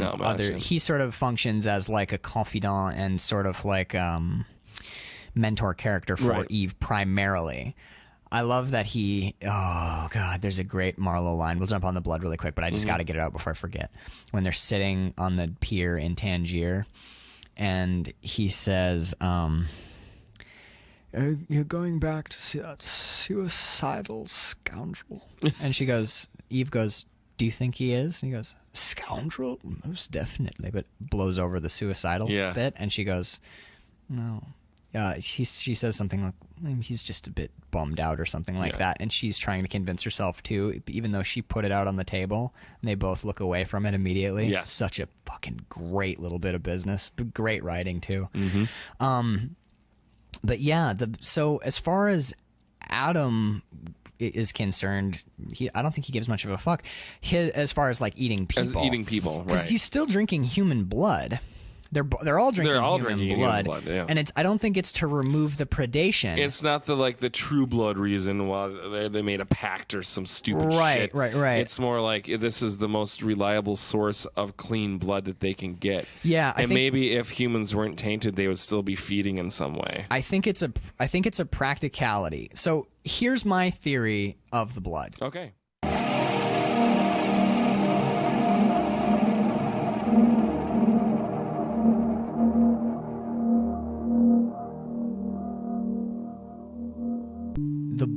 If we take the blood as a metaphor for art, because this whole movie it runs through with art, with what Adam he's recording his music, but he's making his music in a vacuum, kind of. He's taking in like some funky records, but a lot of his stuff is 45s, like old vinyl. So what I wrote down is our vampires, Adam and Eve, have eschewed feeding on humans, on feeding naturally. They're taking in now this is where I'm just gonna like hash it out really rough. No, it's fine. They're taking in the perceived purity of old art and culture, like the class that I was in, where you can think of it like the vampires are only reading Faulkner, Shakespeare, classical Greek literature. They're only listening to Bach, Schubert, Beethoven, Mozart, and they've stopped interacting with the zombies society, right? Big, broad society. And then I wrote down, because the stuff the kids are taking in these days is so vapid, such crap, that they've poisoned themselves. So I think Kanye West, Miley Cyrus, Justin Bieber. Everyone's like, this is it, this is art. And like Kanye West saying things like, I'm a musical genius. Yeah.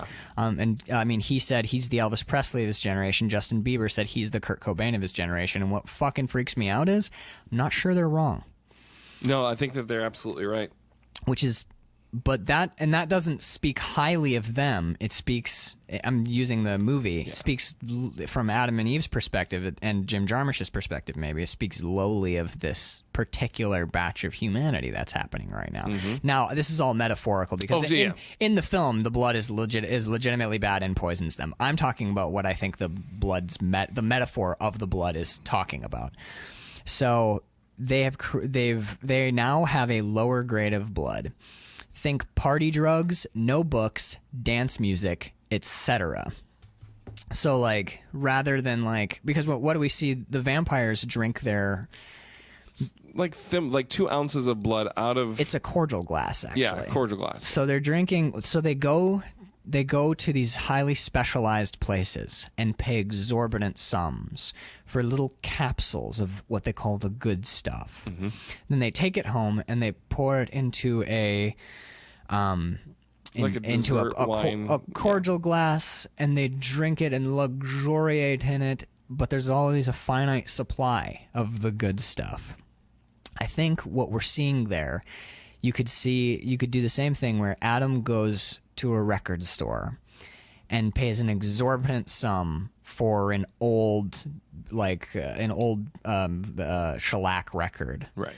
of which there are only 3, Right. made in like 1891, right? He goes home and spins it once and absorbs it. But now he's done. That's all. That's what he's got. That's what he's got. Or or Christopher Marlowe goes to the good French doctor and spends an exorbitant sum and gets a small book of philosophy by an unknown philosopher and reads it and savors it. But now he's read it and savored it, and what does he do next? He spends an exorbitant sum on other things. Obscure, fine, rarefied. So, but the thing about this analogy is they're not taking in anything new. They're always looking backwards. The old things, yes. Yeah, these are the fine old things.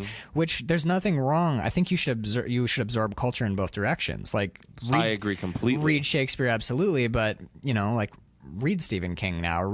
I just got 2 John Grisham novels. I'm reading all. Elmore Leonard is dead now, so right. he's not putting out anything new. But read the new stuff too. But what I wrote after that is, but cut off from the world, the artists have withered and faded, and that would be the vampires. Yes. So now they're actually, again, this is not the actual facts of the movie. This is what I think the metaphor is. They're dying off. Adam says at one point when she finds the gun, she's like, "Tell me you're having trouble with one of the other ones," and he says, "I haven't seen another one." Yeah.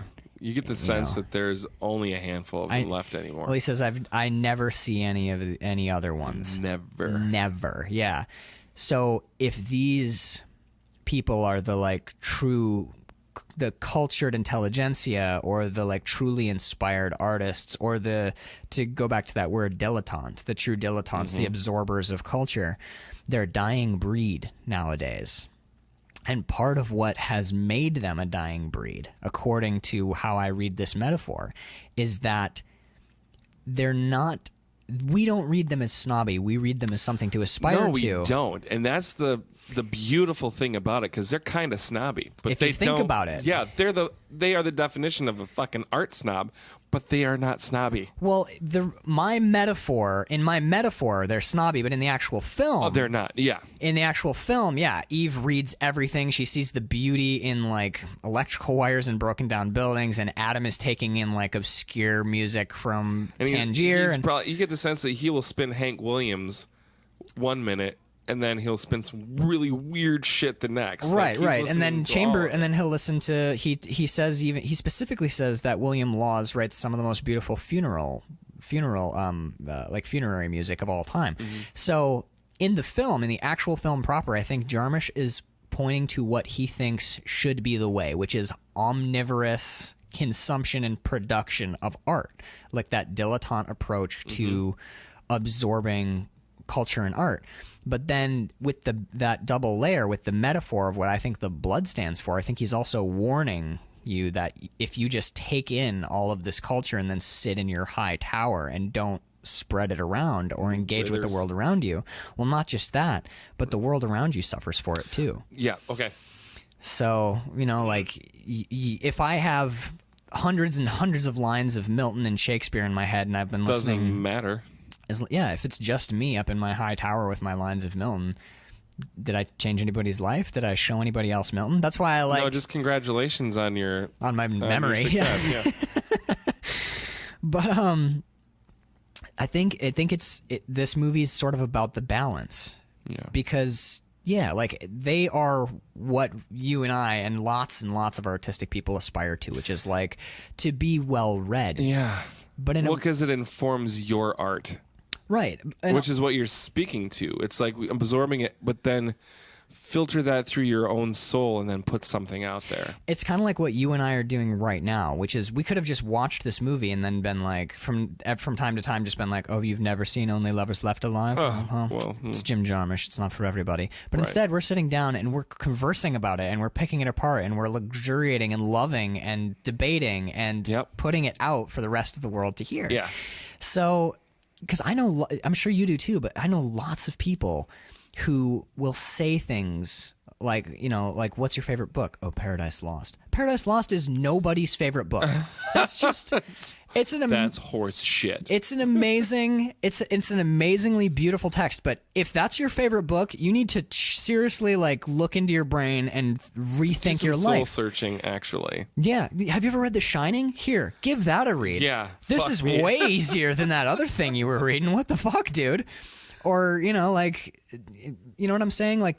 People who will be like, oh, I've read everything Milton ever wrote. But they don't say that because Milton changed their life and they want to share Milton with you. They do it because they want you to know how fucking smart they are. No, that's exactly what it is. And now you got me thinking what my favorite book is.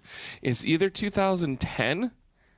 A book called 2010? Yeah, Arthur C. Clarke wrote the 2001, 2010, 2064. Oh, did he write those? I just bought 2001: A Space Odyssey the other day. It's fantastic. But I think 2010 is probably my favorite science fiction. I love Arthur C. Clarke. I don't know if I have a favorite book. It's American Gods. Oh my God, that is so fucking good. It's a killer book.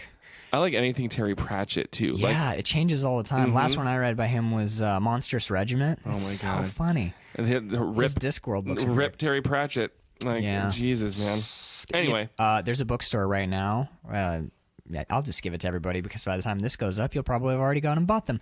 That bookstore down at the Traverse City State Hospital, that one that sells and repairs typewriters too. Oh yeah, they have 3 first edition Terry Pratchetts right now on sale in hardback. I know I didn't have any. I didn't have the money for them when I saw them, and I was like, this better go to a good home. Yeah.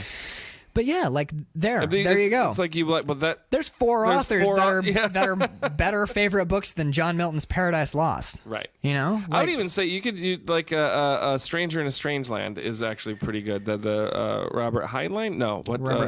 No, not Robert Heinlein. You're talking mostly sci-fi authors. Now. I mean, that's my jam, dude. Some really good science fiction covers a lot of ground, man. Have you seen my old my Asimov science fiction collection? Fucking amazing. I've got, I don't know if they're down here, but I have Edgar Rice Burroughs, the guy who wrote Tarzan, also wrote the John Carter of Mars series. Mm-hmm. I have the original U.S. hardbacks with the Frank Frazetta watercolor painted covers on them. Amazing. I got them. It's all from my dad's old collection, but that is a good example of what this movie is for me, which is, I'm going to say it. This might be controversial. No, go. Edgar Rice Burroughs is not necessarily a good writer. His writing is extremely purple, very purple prosy. There's lots of heaving bosoms and scant outfits. It's that high adventure kind of panting, and his muscles rippled as he tore asunder the beast before him, it's that pulp, type of stuff. But at the same time, there's enormous pleasure in that. Mm-hmm. Now, there's an enormous pleasure in Paradise Lost discovering Milton's acrostic Satan the first time that Lucifer in the garden sees Eve, and we literally see that the 5 lines in a row spell out the word Satan as he's first talking to Eve, and we'd see the birth we see the transition from Lucifer to devil using an acrostic. That's genius. But there's also a beauty in seeing Frank Frazetta's voluptuously curved women on the cover and muscle-bound men heaving swords overhead. Yeah. It's that broadness of artistic experience. And to get back to my metaphor, when you cloister yourself away, only ever taking rarefied sips of the good stuff, eventually you run out of the good stuff. And now let's jump to the end really quick. I was going to say, when that brings us to the end. Because when you run out of the good stuff... I'm so very 15th century. What is that she says? That's how terribly 15th century. When they have to go... Basically, they're dying. They're on their last... They're dying in Tangier. They've just drained their last pewter... It's a pewter flask that has the last of the good stuff keep this metaphor in mind as we go through the scene, where the good stuff represents the rarefied pinnacle of art. I'm talking Shakespeare, Milton, Bach, like the widely regarded peak of art. When you run out of that, you have two choices.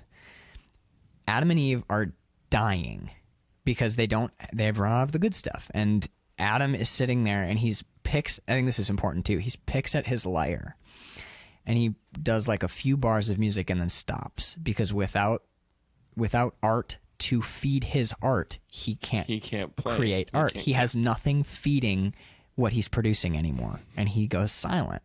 And they sit there and they see, so like, what do we do now? Like, the sun is going to be up soon. They're fucking dead. Yep. And then these two lovers, I think this is also important. Very important. Yeah. These two young young lovers passionately making out, like preludes to sex. It's a beautiful way they're making out too. It's not like it's not like lascivious. They're in love and they're like, oh.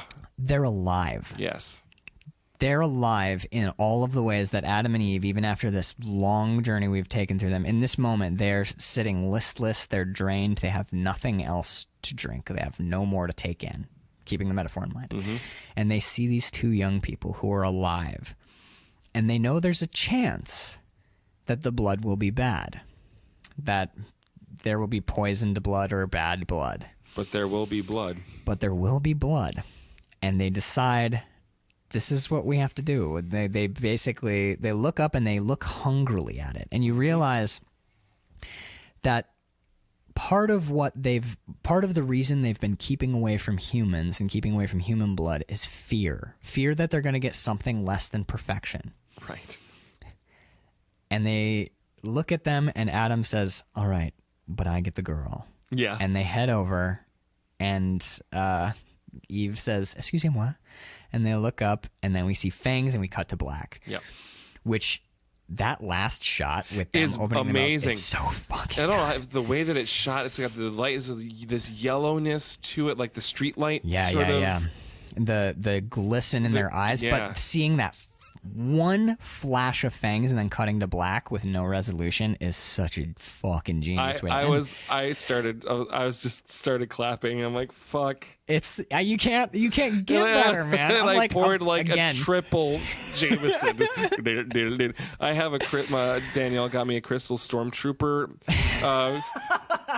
So that's why I have my whiskey in. And just drinking out of your Stormtrooper. Just drinking it out of my Stormtrooper helmet. Just wishing that you were reading old novels in French. I was so happy, but so fucking depressed at the same time. I'm just like, really? Yeah. How did you see the end? Did you see that as them? They're going to drink bad blood and die? No, I saw that as them. They're going to be reborn and brought fully into the modern era, with all of their knowledge and all of their art that they can then share. They're taking that step that they were afraid of. Yeah. And I think that their vampire bodies will attune to the new bad blood. They will find a way. Well, they've lived thousands of years through probably other bad blood as well.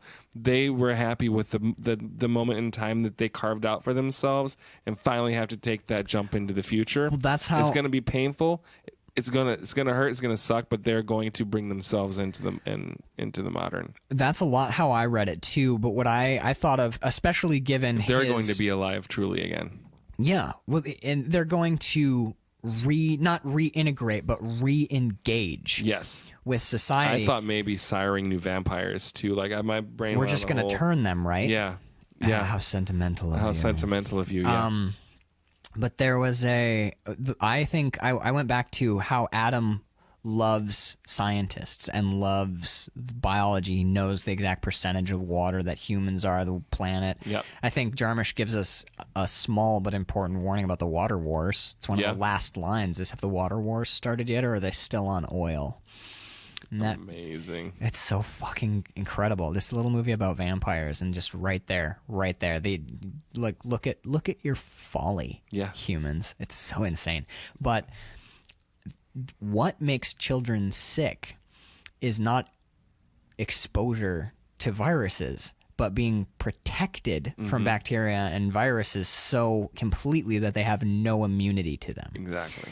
It's the same type of thing with again, staying with the art metaphor, the only ever taking in the intensely rarefied fine art, which is when you're exposed to things outside that comfort zone or that oeuvre of art, that particular rarefied zeitgeist.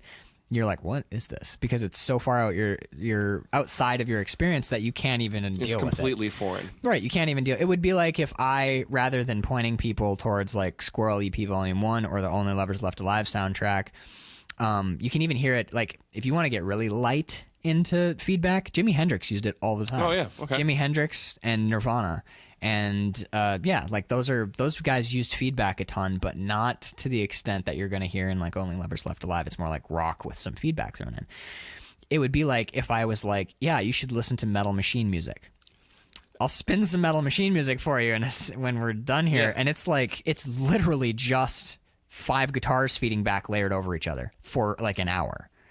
I'd be like, there, what do you guys think? Yeah. Like, you can get to a place, and I have obviously, I have Yeah. 3 copies of the fucking record, but where you get to a place and you hear that, and there's something in it that's beautiful, where you're like, you start picking out distinct guitars because it's a hard left-right pan.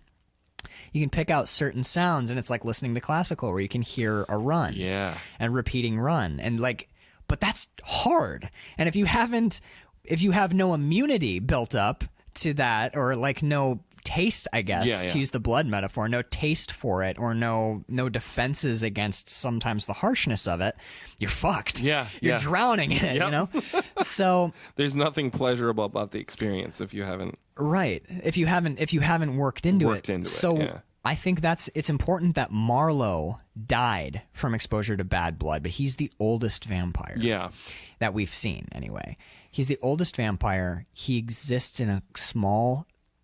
The other 2 have rooms and they go out into the city. Marlowe pretty much stays in a very small hovel, still writes by hand in fountain pen. You get the sense that he's still doing his William Shakespeare thing and has been. He's in a rut.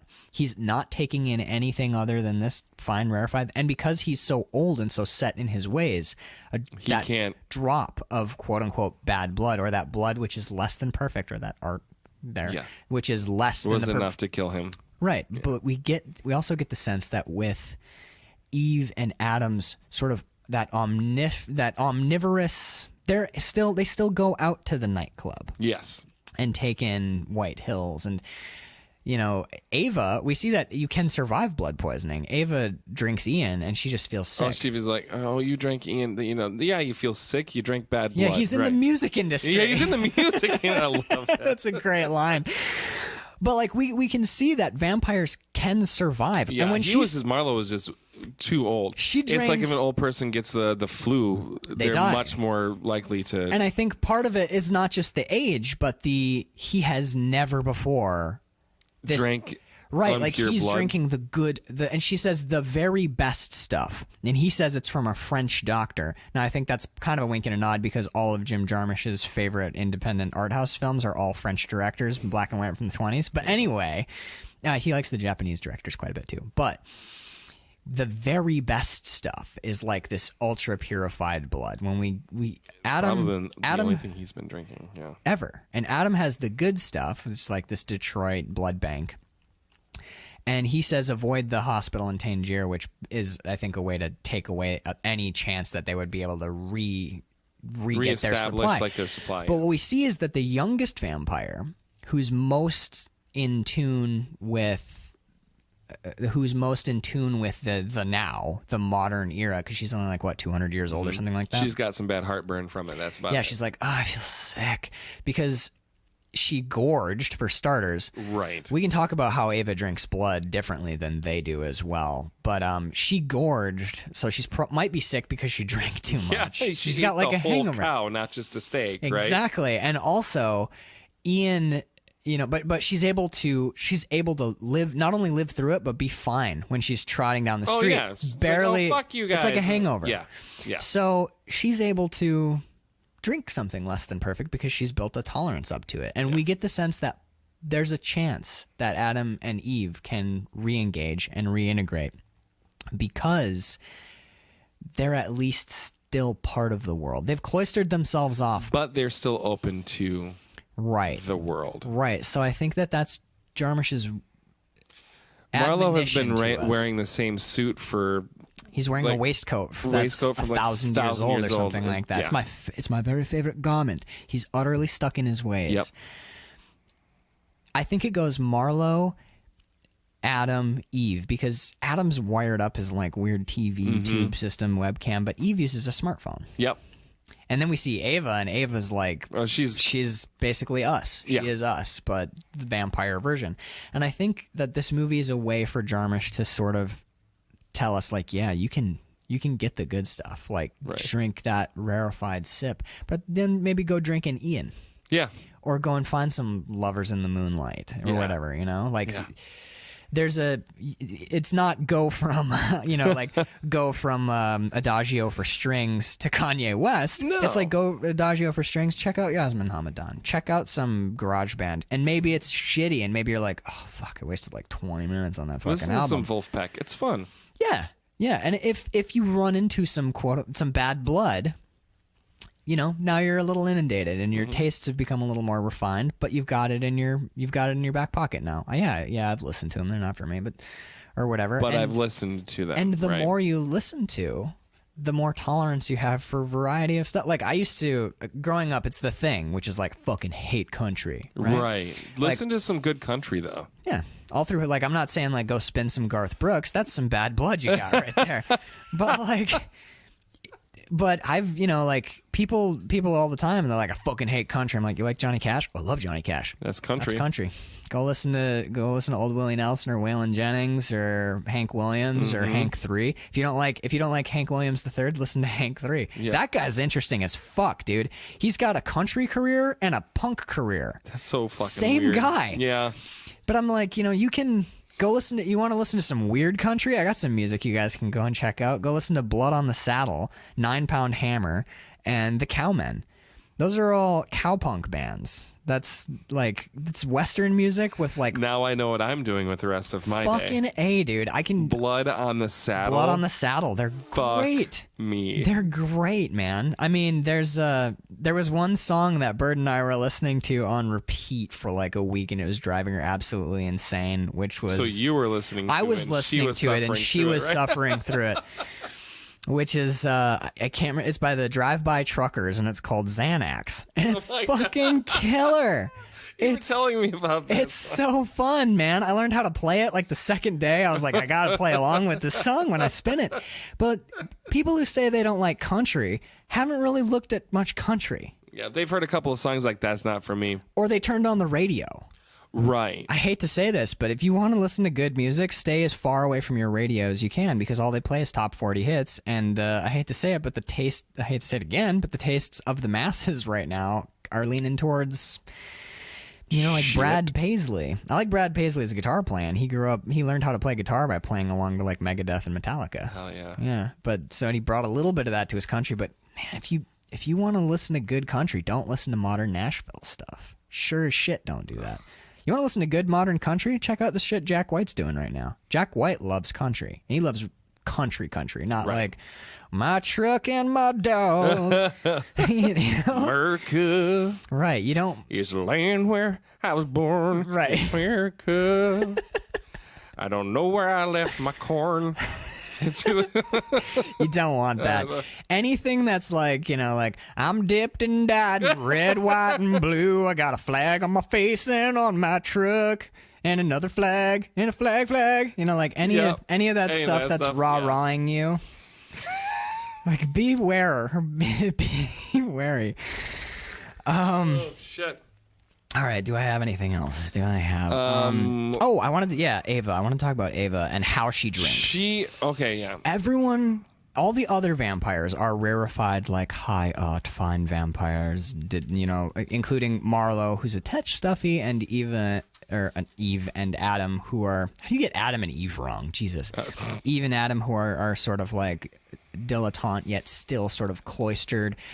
In the metaphor, I like that in the metaphor, they come off as snobby because they're only taking in small amounts of art. But in the film, they're represented as ideal and in a beautiful way. Mm-hmm. It's crazy. In the same film, on the surface and in the metaphor, he can give you something to aspire for and warn you against something as well. It's gorgeous. Well, it's the same thing as you don't have enough time for everything, but also make sure you take your time. Right. Yeah. If you just burn through everything, you don't absorb anything. Yeah. But the way that they all drink is one drink they savor and they luxuriate and they lay on their couch with their... I get the sense in the beginning of the movie that they've just fed. Yeah. And, you know, like you hold your instrument and you just lay there and you just feel the wood and you love, like, the strings, that brass, and you luxuriate in it. The way Ava drinks is she shoots it down. She fucked it. She shoots that blood that they give her and she, like, falls back, comes right back up and she's like, God, that's good. Can I have more? Yeah. And you're like, hold on. Wasn't that good what you just tasted? Yeah, but give me another shot of that. Damn. You know, like she has a flask. She's like tainted this ritualistic drink. She has a flask of the good stuff.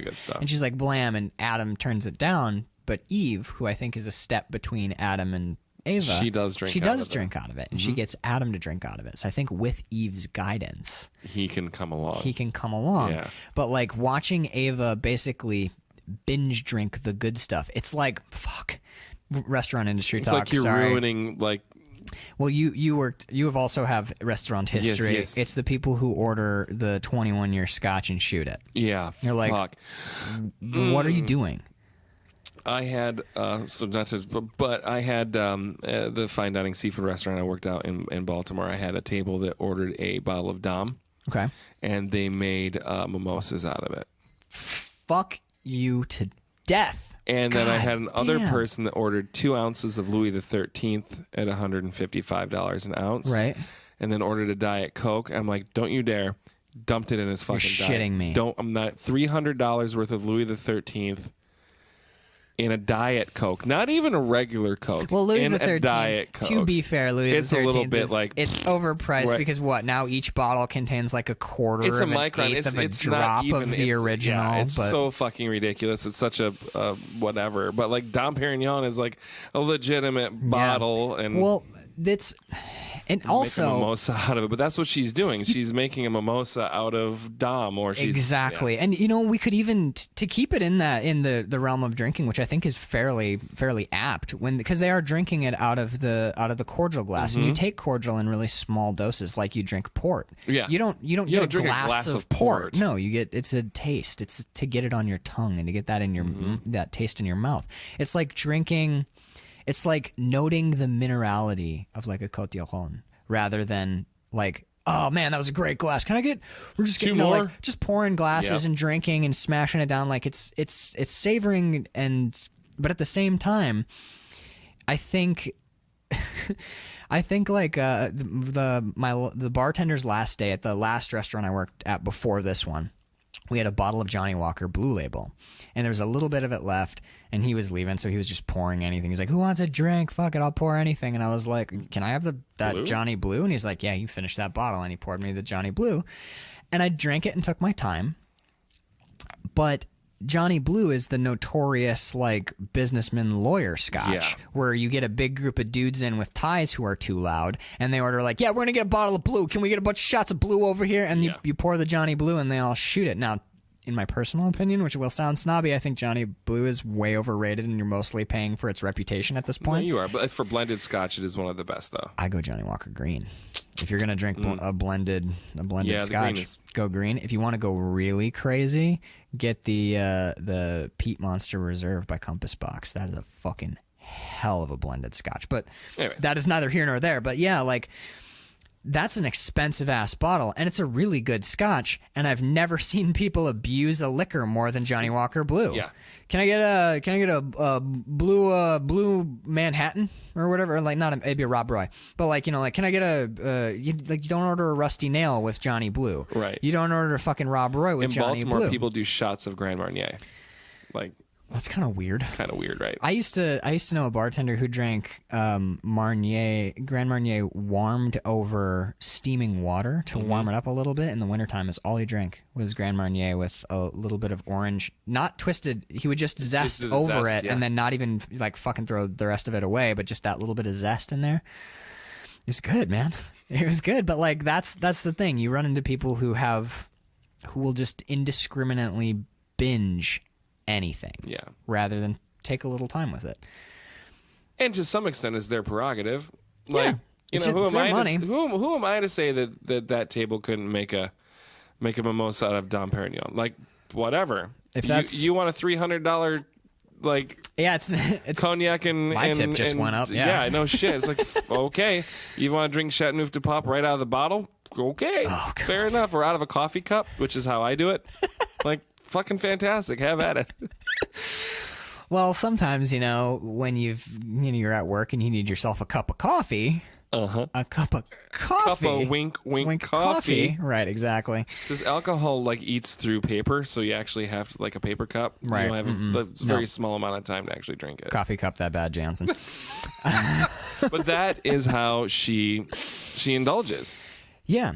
She takes great swaths of it, and you get the sense that she enjoys it. Man, that's good. But she's not appreciating it in any sort of way. Right. And so I think that, like it's that the good stuff is good for everyone. But if you just take a little more time with it, you'll get so much more out of it. And also you'll have more of a reserve. Yeah. You can enjoy it longer. If you blow through the good stuff, if you binge read all of William Shakespeare, guess what happens? You don't have any more Shakespeare. You took an entire pound of cocaine at once. Right. I don't know if cocaine is the analogy that I want to go with. Probably not. Sorry.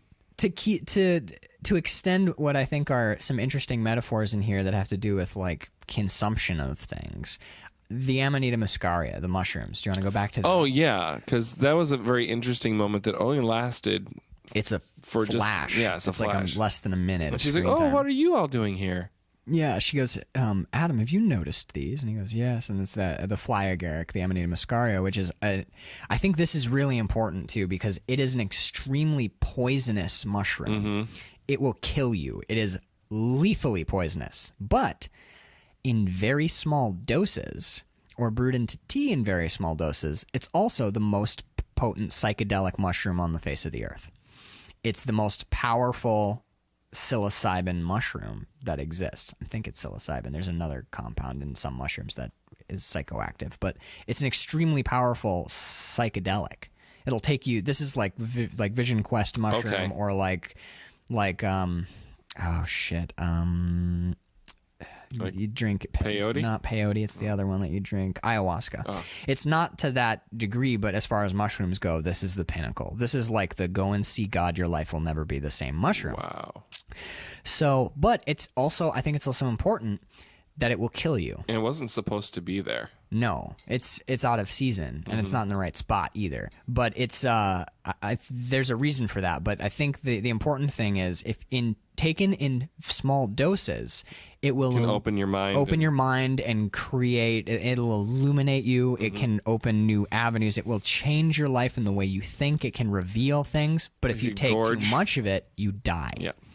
So I think that mushroom is a very apt choice. I also think that he says it must be picking something up off my generator because remember his generator operates by picking things up from outer space and converting basically like waves. It's Wi-Fi in a way. Yeah. Reverse Wi-Fi. Yeah. It's picking up signals and converting into energy. Right. Which is a Tesla idea. Which yes, it is. And actually it's a proven and working theory. Right. And I heard somewhere that along with all of Tesla's stuff, there's a couple of people have figured out how to make generators that run on water. Yep. But the government buys the patents and then keeps them locked away. But I think that this Amanita muscaria, which is tied to his generator, these mushrooms that are associated with knowledge, invention, and innovation are that this mushroom and this innovation are tied together. That opening your mind to those experiences. I think in some ways, Jim Jarmusch has famously said a couple times in a couple different interviews that he tolerates no drug use or alcohol use at all when they're working. When the cameras are rolling, when they're on set, no one is allowed to be altered at all. But outside of that, he'll occasionally smoke weed. He'll do mushrooms. He's very like okay with people wanting to do their experiences. Some people have said that he's like anti-drug, but if you read his interviews, it's just like, I don't want you fucked up while I'm making, while we're working. While we're working, yeah. When we're not but when he's not working, he talks about like the therapeutic properties and the creative properties of like of mushrooms and weed and things like that. So I think this is his, and other creators that I really admire, Grant Morrison in particular, have talked about, you know, like the use of, and Joe Rogan famously, using psychedelics to expand your horizons and open your mind and change the way that you think. And it's, again, even if that's not your thing, it's an experience. And it's an experience to be had and relished and held and used to inform other experiences. And I think that what he's pointing to is that that experience has historically been and could potentially still be tied to a new way of thinking. You know, like, don't get stuck in your rut. Occasionally, like, have something blow your mind, even if it's not mushrooms, even if it's a new noise rock album on vinyl, or like a Jim Jarmusch movie. You know, it doesn't matter what the thing is. If it opens up your mind and broadens your horizons, I mean, I'm all for that. You know, I've never done mushrooms. I'm terrified of them. You know, I'm also terrified of them. Because, I mean, I feel like, ooh, what if, like, I haven't hit my creative because I'm trying to write this piece and I've probably been trying to write it forever. And it shorts you out or something? And it shorts me. I'm like, but what if I try, like, if I had, like, if that would help? But I don't know. It's like a weird... Because I find like that could be a very dangerous rabbit hole. I can only write when I'm fucked up. Like, yeah, I don't think that'll happen, especially with mushrooms. I know a lot of people say I've heard that people like to write on mushrooms. Right, yeah. But a lot of it's like the writing. It's not like, I'm going to go do a creative project. It's more like, this is what I'm experiencing. These are insights that I'm having. Right. And then when they're done, they can utilize it all in their creative process. Like, I'm a fairly big fan of weed. I've talked about it on a bunch of shows. But I'm aware of myself enough to know that I am utterly unproductive when I smoke. Yeah. So if I smoke weed, that's it. That's game over. I'm going to lay here. I'm going to think music is amazing. Colors are going to be great. Food's going to taste amazing. I'm going to have weird thoughts. But while I'm high, I can't do a goddamn thing. No, you're done. Toast. I know Forget that. About it. I'm the same way. Yeah. There are people who can. I've known a lot of people who have like written shit or recorded music high. They're recording like and just completely blazing the entire time. Like, how are you even fucking... Could never do that. Me personally, nope. I know me. That's not me. Yeah. Me is like, that's... If I'm terrified to go get coffee somewhere if I'm high. Like, fucking forget about it. Oh yeah, at the end of a long day, if I'm like just chilling. The other thing is like I hate smoking with people because when I'm high, I don't want to talk. No, neither do I. Yeah, it's just, and I don't. I had one friend in Marquette who I smoked with a couple times, and he was awesome because he didn't like to talk either. So you both just shut the fuck up. Yeah, you just sit quietly, and he would like go on Spotify and grab a new album and be like, have you ever heard these guys? I'm like, no. And he'd be like, boop. And then we just listen to music quietly. Love it. Like occasionally speaking, but not, like, if you try and hold a conversation, I'm like, you get in that thing where you're like, all right, he said this. Now I'm going to say, what did I say last time? What did I say last time? It's horrible. Horrible. Oh, God damn it. But yeah, I mean... Well, I know we're both terrified of mushrooms, but statistically speaking, they're the safest drug that you can do. Isn't that even weird? More so than we. I know they're terrifying, but at the same time, it's like, no, you're fine. You're fine. Everyone's fine. No one's ever died on a mushroom. Ever. And also, you might have to shit or something. Less hospital, and that might terrify you, which is like, what's happening with my butthole? I at a party one time got some LSD somehow. I was like, it was a night of drinking, and like I smoked a little weed, and I was like, it was really bad. I was like too far gone. And then all of a sudden I was like chewing this thing, and I'm like, what was that? And someone was like, this LSD. I'm like, shit, shouldn't have done that. Shouldn't have done that. But you're just so far, you're like, I'm fine, I got this. All I really remember is like crazy colors and laughing my ass off at a cop, and then thinking someone was dead. So yeah, that was I'm kind of grateful that I was almost blacked out drunk because you would have had I been fully present, you got to miss some of it. I did. I missed the stuff that probably would have scared the shit out of my Max eyes. in the corner and just banging my head and just like begging for unconsciousness. But no, yeah. So I'm not sure how we got that far down that rabbit I don't hole. even know. But yeah, I really liked the mushrooms. Right. Yeah. I liked the twist of in small doses change your life. Too much and it kills you. Yep. Oh, I wrote down. I don't think it's an accident that when Ava binges she destroys his Gibson and most of his vinyl collection. Right. She represents to me this like new wave of musician or whatever, and when she basically like just stomps all over this tradition Everything. and craftsmanship and beauty. She not only interrupts their world, she interrupts our world, because you get so, for me anyways, I got so comfortable with sort of living with Adam and Eve, because you're there experiencing their culture, and as soon as they mention her, I'm like, please don't do this.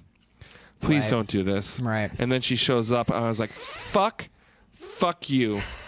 And then But they she's wake in- up. As soon as they wake up and Eve couldn't find her, I was like, fuck no, fuck you, fuck no. And then Ian's there. I'm like, God damn it. Yeah. God damn it. Oh, and not only did you kill Ian, you broke his guitars The and guitar, trashed his fucking record When collection. she breaks the Gibson, that like breaks my heart. I was like, son of a bitch. And I was not a happy That was person. mostly the first time I saw it. It broke my heart. But now on further watchings, every time that I still am sad at seeing that Gibson and all that vinyl broken. Yeah. But I focus more now on Eve and her ability to somehow still see the beauty of it. Yeah. Like, it's so great. I was just looking up the text that I sent you as upon finishing this, I was like, Jim Jarmusch I'm just like thanking you like 1,000 times for introducing me to I know. this movie in particular. I'm so glad that that I was able that just by picking, because when we were picked these fairly randomly when we were still working in the same restaurant. in a bar. Yeah, we're just sitting in a bar like near closing time, and we were like, oh, we could do a month of who's a good at Robin Williams. We'll do 4 Robin Williams movies. And it's like, what if we did a whole month of Nicolas Cage? Right. And You're I'm like, March Madness movies about crazy people. Mm-hmm. Yeah, like we were doing that, and I remember we were like, birthday month, we'll just pick our flicks, and I was like, at the time, I was not even watching his movies. Before this, I had seen Coffee. Before we picked our movies, I'd seen Coffee and Cigarettes, Only Lovers Left Alive, and I'd seen the beginning part of Night on Earth before my internet connection gave out and I lost the flick. But and now I own it, thank God. yes. But so I was like, who are some? Because I wanted some. A lot of our movies were more at that point mainstream. So I was like, I want some weirdos. So like, who are my some auteur directors? And I was like, David Lynch and Only Lovers Left Alive. I was like, oh my God, I love that movie. Jim Jarmusch. That's literally. And now I'm like, if I don't own every Jim Jarmusch movie, by the end of the year, I must own them all. My Amazon cart has the Jim Jarmusch Blu-ray collection in it. It's like $118. I'm like, as soon as I save up some pennies, I'm like, buy it now. Probably worth it though. God damn. Yeah. He's one of those directors, and I keep thinking when we watched Night on Earth and did that episode, I was like, I think we talked about it. I was like, fuck Blue Velvet. We'll just watch Only Lovers Left Alive just to keep like doing it, keep the Jim Jarmusch train going. And then when I finished this one, my first thought was like, we'll do it for Patreon. We'll just like keep hammering through Jim Jarmusch movies. And then I was like, but this movie kind of warns against that. Yeah, it does. I want to enjoy them. I want to have them. Yeah. Like, and then watch a couple in between. Like, I think definitely at some point in the near future, like in the next couple of months, we should watch another one. But I want to savor it. Let's take a little break, and then we'll come back. And when we come back, we'll be like, God damn, Jim We can Jarmusch. binge the Rocky movies. We can binge the Rocky movies, but Jim Jarmusch, we need to just drop him in here and there. Yep. I feel the same with Terry Gilliam. Yeah. Dropping him in. You don't want too much. No. Too much all at once. No. I have nothing else for this film. I'm good on this film, man. And thank you again. And I would like for anyone listening to this that hasn't watched this movie, you must do yourself a favor. It is an absolute and watch must. this flick. It's so good, so good. Only Lovers Left Alive, 2014. Yeah, and the only reason we're able to watch movies like this and do podcasts like this, who is it? It's the patrons that make it possible. Oh my goodness, we like them. We are a listener-supported podcast. We certainly are. God damn, can you just, it's weird. I love the people who support us more because they allowed us to have this conversation about this movie in particular. Exactly. So if you like our conversations, which have of late been rather They've been long, getting long. Well, I think it's this month. Probably These fucking movies, man. There are a couple next month that I think might go long, but like because we're doing 2 Gilliam movies. Well, next month is your birthday month. Yes. So this was Max's flick picks, and next month is Karl's flick picks. Absolutely. You want to give him a tease? What's the first week? The first week is what the first movie is. Yeah, It's going to be Brazil. So the next movie we're going to watch is Brazil by Terry Gilliam. Terry Gilliam? Yeah. Okay, cool. So if you like our conversations and like what we do, head on over to patreon.com/Max Peterson. You can find bonus episodes. We most recently, at the time of this recording, Yes. there'll probably be another series up by the time you hear this, but we just finished not too long ago doing the I Spit on Your Grave series of films, which were a fucking trip. And you know what? That was a lot of fun. We got actually. way better episodes than I was expecting out of those movies, like deep conversations and a lot of weird laughs that make you feel guilty. Really, I know, right? But yeah, bonus episodes and shout outs on the podcast. Speaking of shout outs on the podcast, let's start with the man whom we eviscerated. I don't know why I'm turning this to you. You know his name. I know what his name is. We want to apologize. We were actually mistaken. Connor Sweeney, this is an official Measuring Flicks apology. We did not realize that it wasn't actually you who stole Danielle and Bert away from us to move down to South America and start a secondary cartel dealing primarily in psychedelic mushrooms.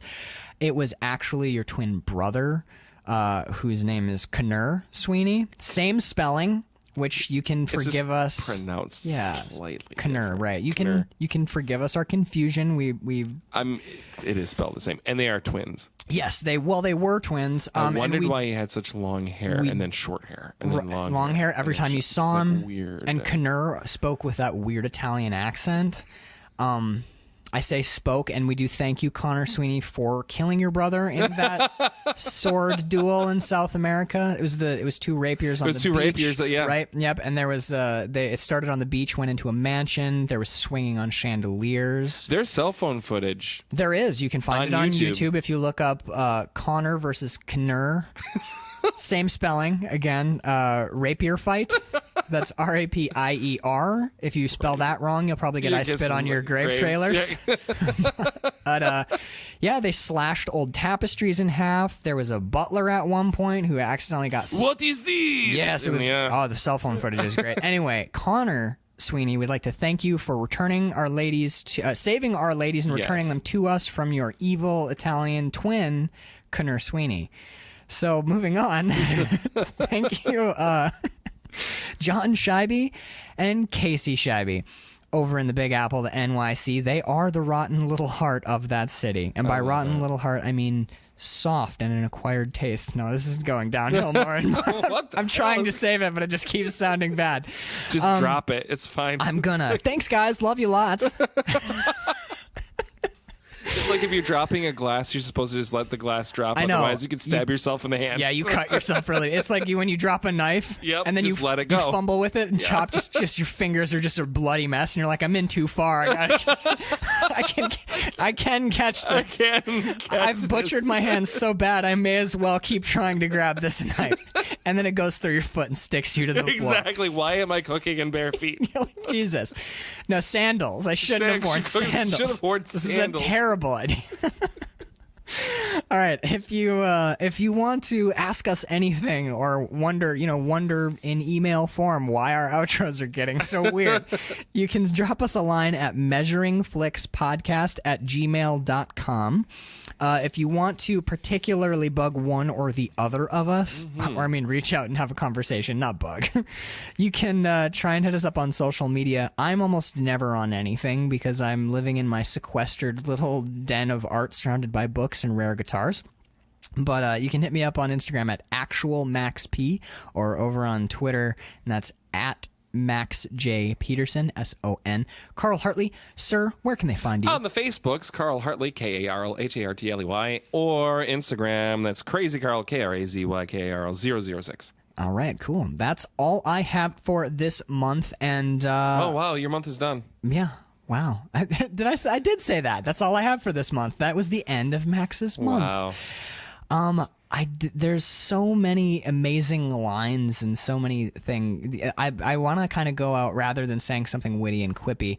I just want to go out and listen to something you've never heard, read something you've never read, or watch Only Lovers Left Alive.